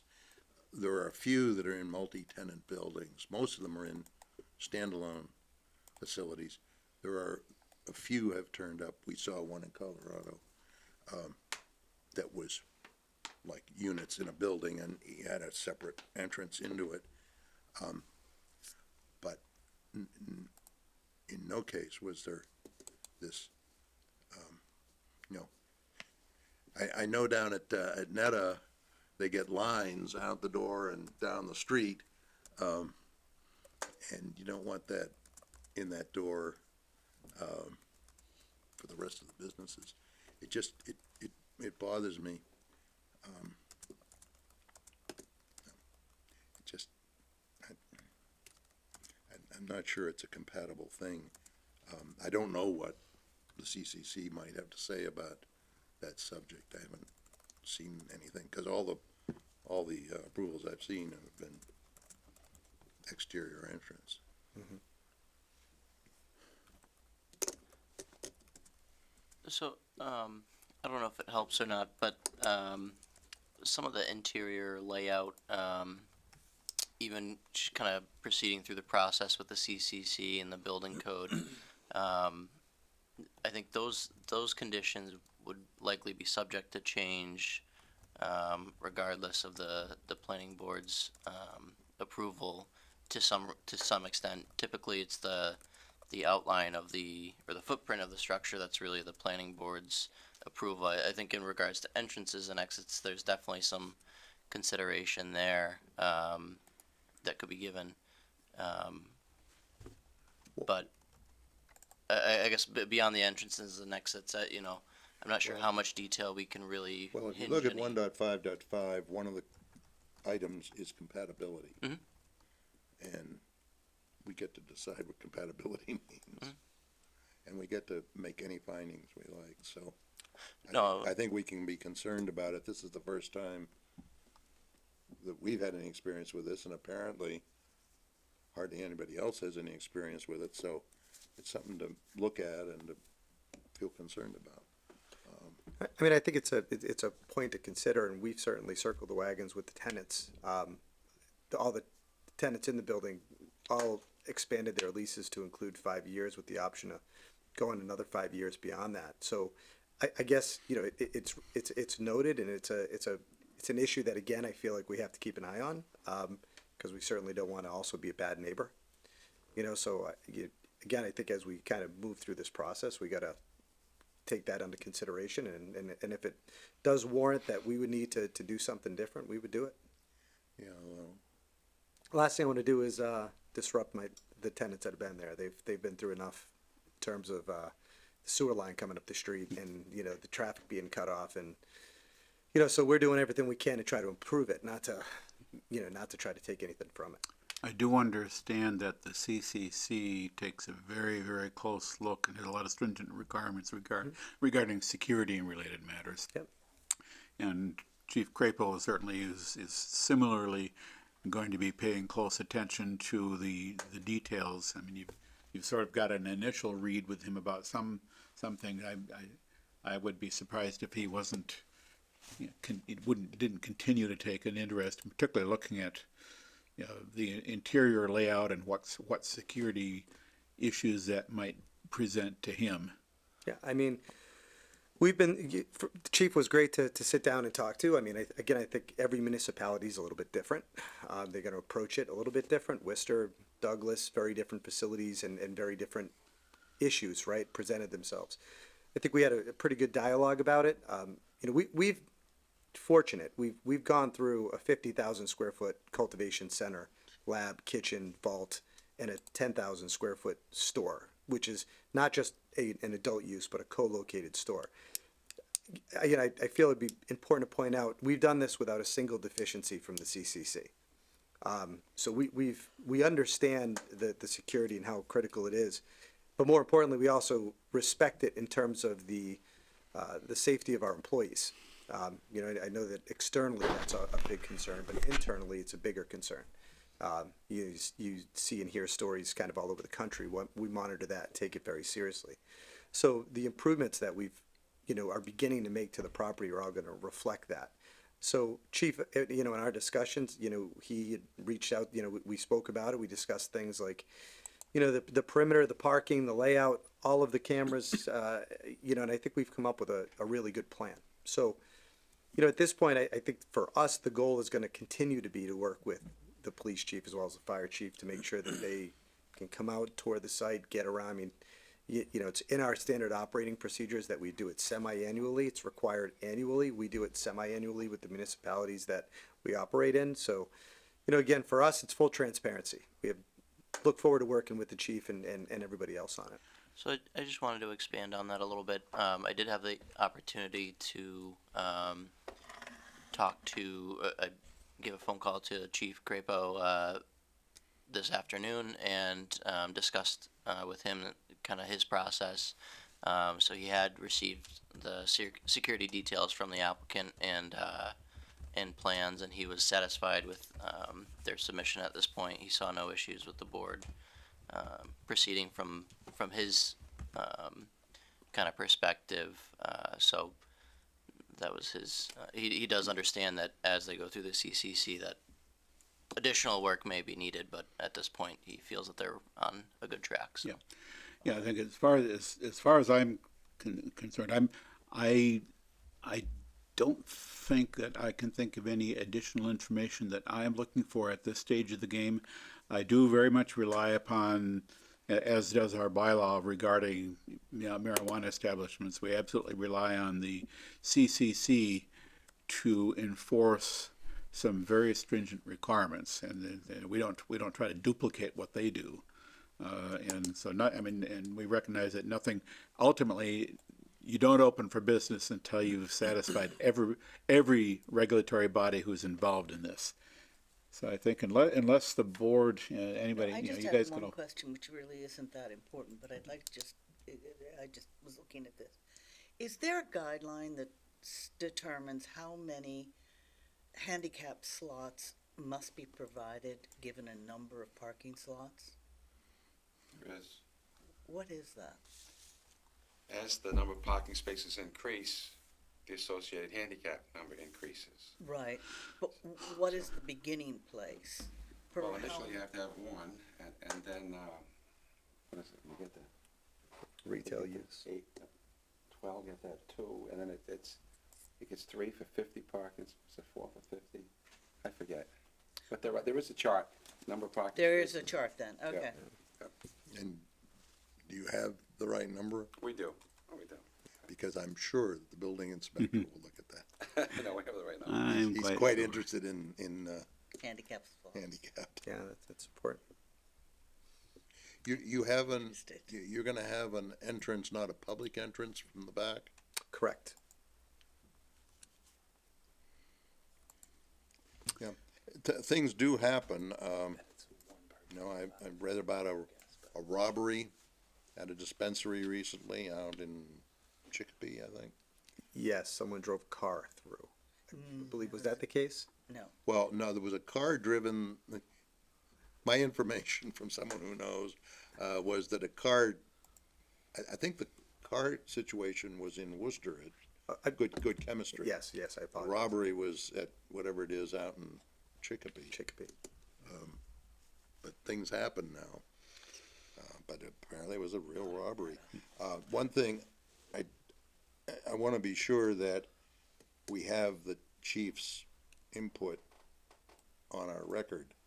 On our record, we have, don't grant a permit until, now we need the chief saying, on the record, it's okay now. However we proceed. Yeah. I want to be absolutely sure that the base is covered. Generally, we've passed things where we needed the police's input on a project. It's been passed in the form of a letter, at least essentially stating what he said to you on the phone. Yep, I Or can an certainly email. request that from him. Yeah, similar to the memo the chief wrote, the earlier memo back on February 10th. Yeah, let's just get an update on that. Yeah, basically, put in writing what you relayed to us that the chief told you today. That would be good to have on the record. Yeah, I would have liked to have had it on the record, or I would like, I'd be happiest if I had it on the record for us to see on our record before we close the hearing. But, because I want to see what he says. Yeah. Now, we have, at this point, if there's nothing else that we think needs to be submitted to the board and for the record, we have two choices, as I see it. And either one of them produces the same result in terms of a decision being complete. One, because in any case, if staff were to start tonight, right after the meeting, drafting a decision, the board at the next meeting in 2 weeks would be reviewing that decision and approving it or not, depending on how they decide to go. We could keep the hearing open between now and then for the purpose of getting additional documentation on the record. We could then have unless something else comes up at our next meeting, we could already have a draft decision. Yeah, and we could close the hearing then. So in 2 weeks, we could keep the hearing open in order to complete the record, close the hearing and complete the decision, provided staff is able to draft a decision and the board is able to finalize that. So in the interest of keeping the record open just so that we can have all the documentation as part of the decision record, I would suggest that we continue the hearing for 2 weeks. We've done that on occasion in the past, and our board's preference historically has been we'd like to have everything included in the record for the decision rather than introduce some slight additional complication receiving information afterwards, which we can do if we need to, but it's easier if we have it all on the record right away. Since he objected before we vote, we should have his Yes. new input. And if we close the hearing tonight, then we won't have that on the record. So this is the way to avoid. I think it's 2 weeks from now, we'll have that, and we'll close the hearing, and then do a decision. This is This is more expedited. I think the simplest path forward is, as we've just suggested, we have the chief's opinion passed on to us, hearsay, shall we say? And I think it's pretty reliable. But having, again, as Bob said, particularly given what the chief had previously placed on the record, it's important to have as part of the record the chief's concurrence that he is he is satisfied that he has enough information now that he's okay with the board issuing a special permit with everybody's understanding that there's a lot more design and approval work to be done once you pass this particular hurdle. Any further thoughts? Yeah, well, there's been a lot of conversation around town about all of this, all of the cannabis and all of the debt exclusion for town meeting and all of that. What have you told the selectmen or the town about your expectations for sales? What did I tell them annually? I want to say that the result to the town may have been in the 150K, 200K range. I think was the contribution to the town. Yeah, is that tax and? That's top line revenue. 3% is the host community agreement that we agreed to. So we pay 3% with a minimum. Again, forgive me, I'm going from memory here, but with a minimum payment of 75K that gets paid to the town, and then it's 3% of top line sales following that. Yeah, well, I don't think I've seen your agreement. And to follow on with Bob, if I may, when did you anticipate that full 175 200K hitting the town, so to speak? Meaning, is that the fiscal year 21? Well, it gets paid annually. So Yes. in theory, if if we were to open this year, which I would have projected, I mean, based on construction, we're a few months out. I mean, but there's other things that weigh into that. Yes. So our hope was that it was going to be Q3. But I have to tell you, Q3 meaning, of 2020. well, Calendar year. calendar years. Calendar year, correct. Okay. So we would have opened in the third quarter of 2020. And we would have made a payment to the town in 2020. Yeah, how much, all right, well, between now and June of next year, how much do you suppose you have actually given the town? 'Cause you're supposed to pay quarterly, Yeah, I forgive me, I so, haven't checked the So- HCA in a while, but so the fourth quarter of our town budget would come in after the end of June. Mhm.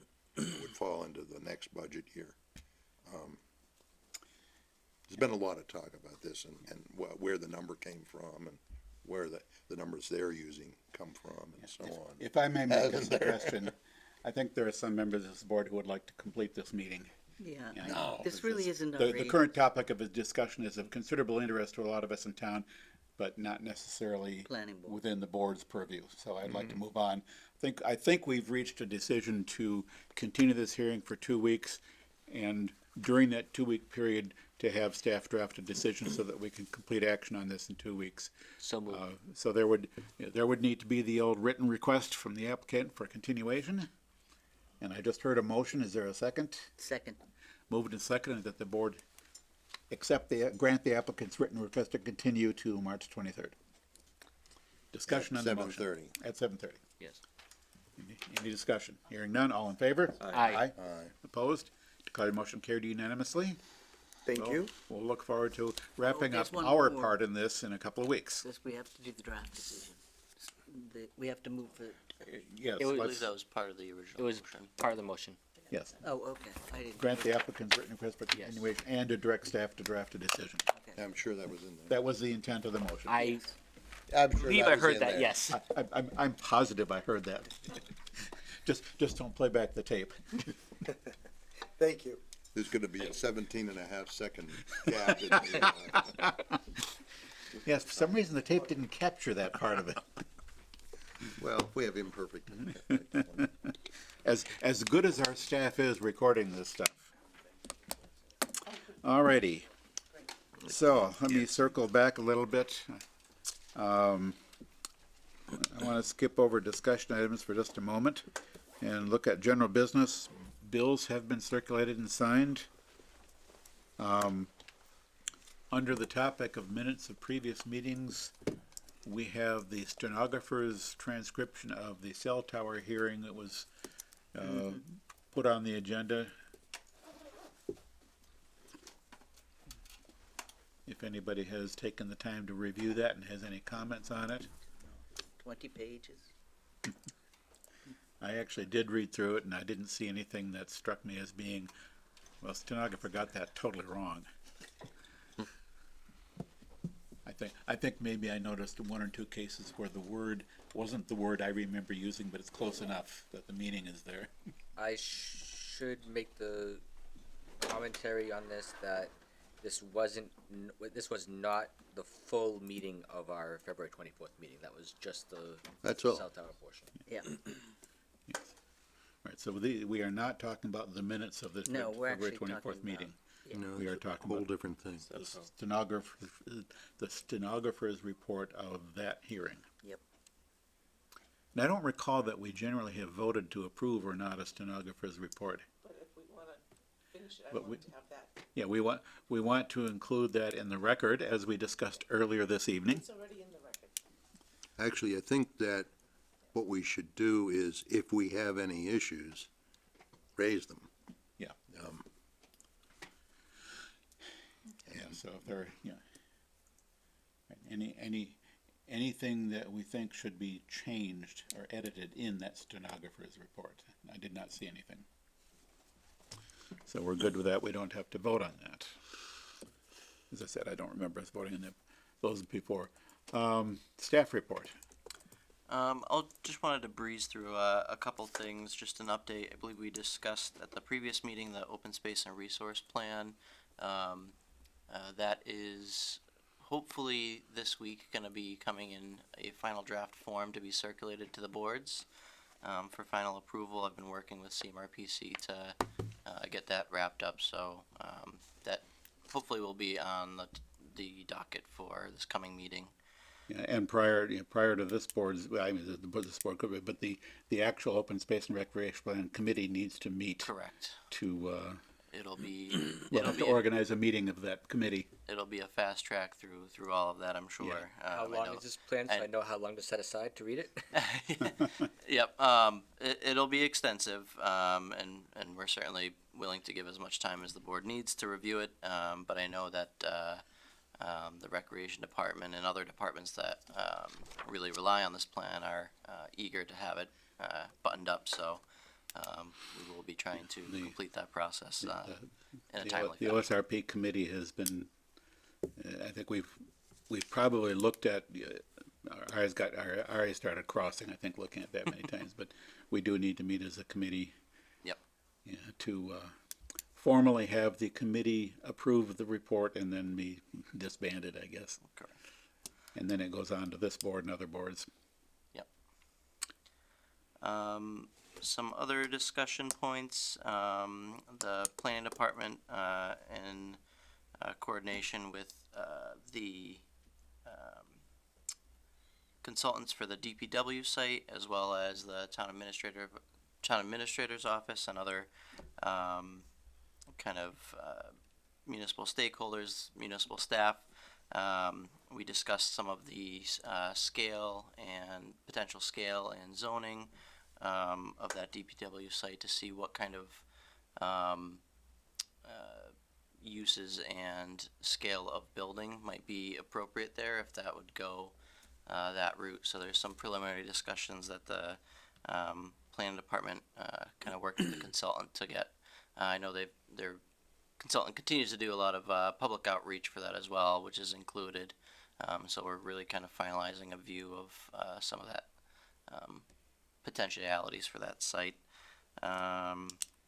CMRPC, there was a lot of discussion about traffic tonight, and CMRPC issued a list of traffic counts for the upcoming year. I reviewed those with Chief Crapo as well as town administrator, and we came up with a couple additional requests that we sent along to them, so those will be completed this summer. One of the sites that we included is actually Route 30, so although we did get additional updated counts from tonight's hearing, we thought that having those included and counted again from CMRPC would provide another robust kind of data point that'll help us to really have in hand for any additional. There's a number of projects along that route that we think it'll be good to have those kind of updated frequently. So, and then the other, I don't know if the board has any input for me. I did discuss briefly, it kind of came up tonight about Complete Streets. That is an effort that I worked in Shrewsbury during my time there to go from, they had the policy approved, and I brought that through the tier 2 phase. So me personally, I feel that that is a program that is very beneficial to towns. And I know the process was somewhat begun in Shrewsbury in Grafton, and seems to have not continued on. That's something that I think personally would like to reignite if the board is amenable to that as well, and start that process with CMRPC. Yeah, what will be involved? What will be involved in doing that job, and particularly expenditure of resources, money or hour? Yeah. So the real benefit of this program is from start to finish the expenditure. Although I don't want to say there's no expenditure. All of the expenditures are reimbursed through Mass DOT. So the first phase, tier 1, would be developing a policy that would be completed in-house. Most likely, if staff capacity could do that. We could also use LTA hours if we needed to. But there's a number of communities that have really kind of good policies that I think we could draw on fairly easily and tailor to Grafton's kind of context. So once that would go before the Board of Selectmen and this board and some other boards, and essentially a commitment to the Complete Streets policy, and saying that we're going to, in efforts to include the 5-foot sidewalks, the standards that they have, the 5-foot sidewalks and the bike lanes and those kinds of infrastructure improvements where possible. We'll try to really push for those. Tier 2 is an actual study of roads that can be implemented. That usually comes in around $30,000 to $40,000 to complete that study. So the town would have to find a way to either allocate those funds. There's sometimes grants that you can use to match that. But what that would do is you would put the money in front, the study would be completed, and you can do it without even putting the money there, because it should pass through where they invoice, CMRPC presumably would invoice us, or whatever consultant we use invoices us, and then Mass DOT reimburses that. There's typically some time gap in between everyone processing those, so it's good to have that money and to get reimbursed that way, from my experience. Just, to avoid timelines and kind of feeling rushed. After that tier 2 completion is done, tier 3, the town can apply for up to $400,000 annually for projects that are listed on that tier 2 plan. So that's considerable streetscape improvements that can be done. Similarly, the town would expend that money through a bid process. It's quite extensive. The town expends that money, and then the money gets reimbursed as well. So That money could pay for sidewalks. yep. So sidewalks, bike lanes, restriping, repaving. The Handicap ramp? the scope of that is fairly broad in the program. Handicap access absolutely is a major one that they would be looking at. It does have to be on a town-controlled road or right of way, and it does have to serve a public purpose. So it can't. So you may be able to get away with doing some trails, but that starts to get into, you'd have to really.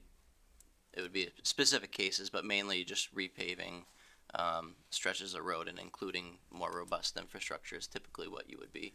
Town using that controlled, for. so the sections of road that are state controlled, the state's, Yes. it's the state's So problem. so those are typically they can be requested. You can add the state roads to the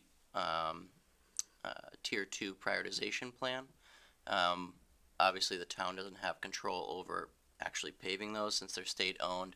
But what that does is, as you complete the projects around those state networks, it essentially, in having it on the complete streets, the prioritization plan, it nudges the state to complete those projects in concert with the local projects that they're essentially reimbursing. So The state just did work down 122, and the street's not all that. It's better, but it's not all that complete. They got a sidewalk of some degree most of the way on one side. I don't think they accomplished anything bike lane wise, but that's a whole lot better than we had. But it's still, you don't have a continuous walkway. The thing is, since I moved to town, which is a long time ago, I keep reading about we need sidewalks, and probably more. I can see more now because people want to walk. That you want to have that kind of a community. So that alone would be worthwhile. So it seems like a really worthwhile thing to get back to. Yeah, I would be very interested in pursuing that. Besides what we've already talked about, I'll just mention that the open space and recreation plan, which is just about done, is very interested in sidewalks and bike paths, as is the 20-year-old comprehensive master plan. It talks about both of those topics, sidewalks and bikeways. So this would be, very much in support of at least two plans that I can think of off the top of my head that we've either have or have had in some cases for a long time. So yeah, go for it. You have room in your schedule to do this? I'll find room somewhere. I was reminded, I noticed a reference during all of the TRICOM meeting, the famous TRICOM meeting, about the assistant planner position. Because didn't make it any easier in your office when we lost a full-time assistant planner, and all of her work fell back on the planner in addition to everything else he was being asked to do. And considering that work is focused on improving the economic development and all of that, seems like something we should be trying to, Yes. we should be really interested in. At least in this room, I'm sure you're preaching to the choir on that topic, but Well, it's But I It's think people good to need to get that word understand, out. I read Facebook way too much, and everyone, complains, the town's not doing anything. Why has the town never done anything? Well, the town did a hell of a lot. Joe did an awful lot of it. But you cut the staff, in a company, the first thing you do is you cut the R&D, so you don't have any new products, when the budget goes down. Yes, I seem to remember a company that's pretty famous for basically committing suicide by not investing in R&D. Right, well, it's the first place to cut. Yeah. Anyway, moving along here. Anything else, Chris? Ever hear that happen? Nope, that's it for me. Okay. I'm going to stay out of that, extending that conversation. I didn't see anything in correspondence that I thought we needed to take note of. Nope, I don't believe there was. Nothing but notices from the surrounding communities about their planning board and zoning board actions. Circling back now to discussion items, I really don't have anything that I brought for further discussion tonight. I have one question on the Mill Redevelopment Overlay District topic. I believe last time we suggested that we see if we can get some LPA from CMRPC. Have we made any progress on that yet? I have not, but I will definitely reach out again and start work on that. Yep, and on subdivision rule, does anybody else have anything they want to talk about on mill redevelopment right now? I was primarily waiting on the same thing you were. And on subdivision rules, I had hoped to find enough time over the past couple weeks to coalesce some of my random notes into something that I could bring to the board for further consideration, but I'm not quite there yet. I've been sidetracked on some other, side projects, but one of the things that I was working on and hoped to complete but didn't was to go through all of the recent studies, going all the way back to the master plan and a variety of other plans and studies, and sort of list out from those what recommendations they had for subdivision rules changes. I still intend to get that done. I just didn't have quite enough time to do that. And of course, if anybody else has anything they want to think about or contribute to the subdivision rules update discussion, then certainly I don't want to be. I don't feel that I need to be the the only one, but I'm certainly going to do what I can to move the discussion forward. So there's a lot of things to think about, and we'll get to work on it sooner or later.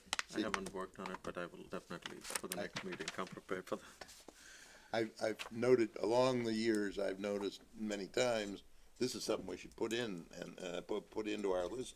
And the planner has always said yes, and so I could let that go because someone else had it, and now no one has it. Yep. But I think we need a formal list, Cap. we'll keep working on it. Let's see. You'll Are open up there- a Jira ticket for each of those ideas. Yeah. Yeah, there you go. Are there any other items which may lawfully come before the board? for Well, you tonight? skipped 5. 5. Oh, yes. Sorry about that. Reports from planning board representatives on town committees and CMRPC. Do we have anything? I'll just note that the CMRPC quarterly meeting is on the 12th, Thursday, and it's the next 20 years in southern Worcester County. It's our future. Let's plan it together. Be an interesting topic. We could, if anybody wants to come, it's going to be at the Blackstone Heritage Corridor Visitor Center up in Worcester. They always have these meetings during the midweek, in the morning at 10 a.m. or 9 a.m. or No, something. it's 7 o'clock on Thursday night. Oh, okay, then done. Essentially all of the CMRPC meetings are on Thursday nights.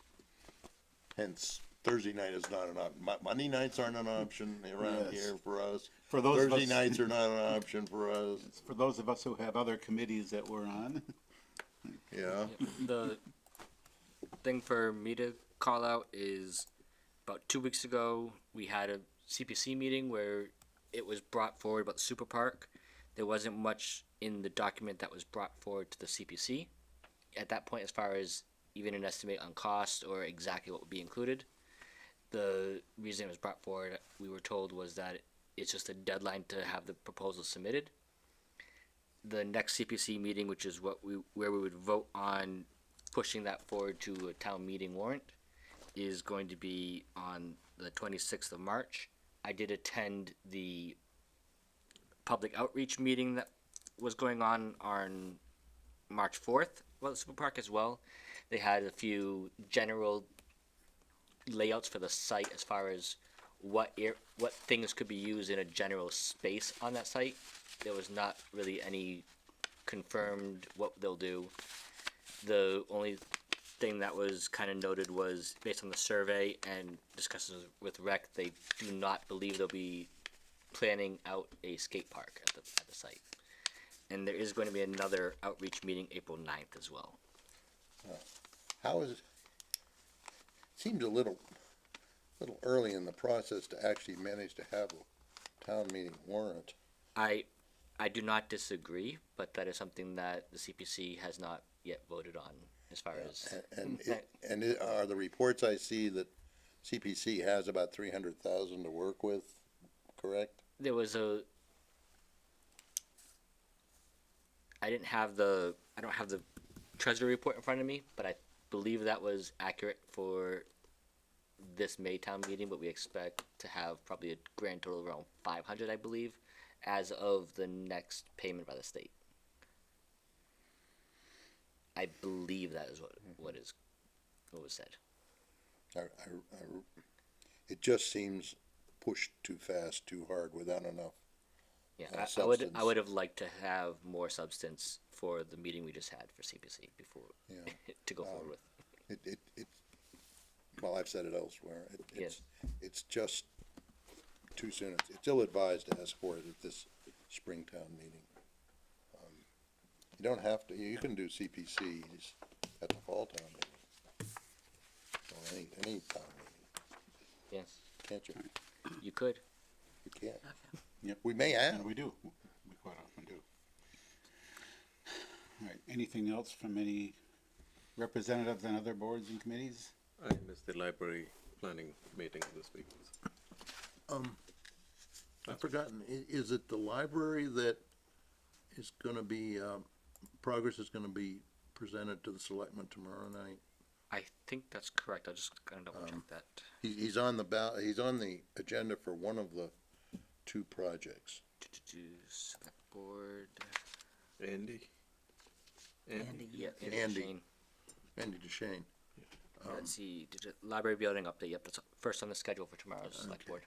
Cause there's been a lot of discussion and people don't know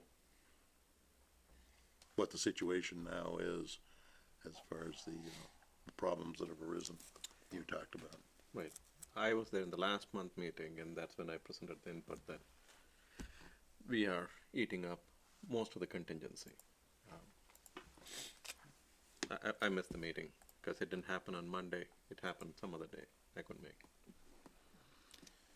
Anything else? Amazing. They always were meeting on Mondays when Linda was, on it. All right, now, are there Our any- Monday. Any Our other Monday, items? not the other Monday. I move to adjourn. Second. Moved and seconded that this meeting be adjourned. All in favor? Aye.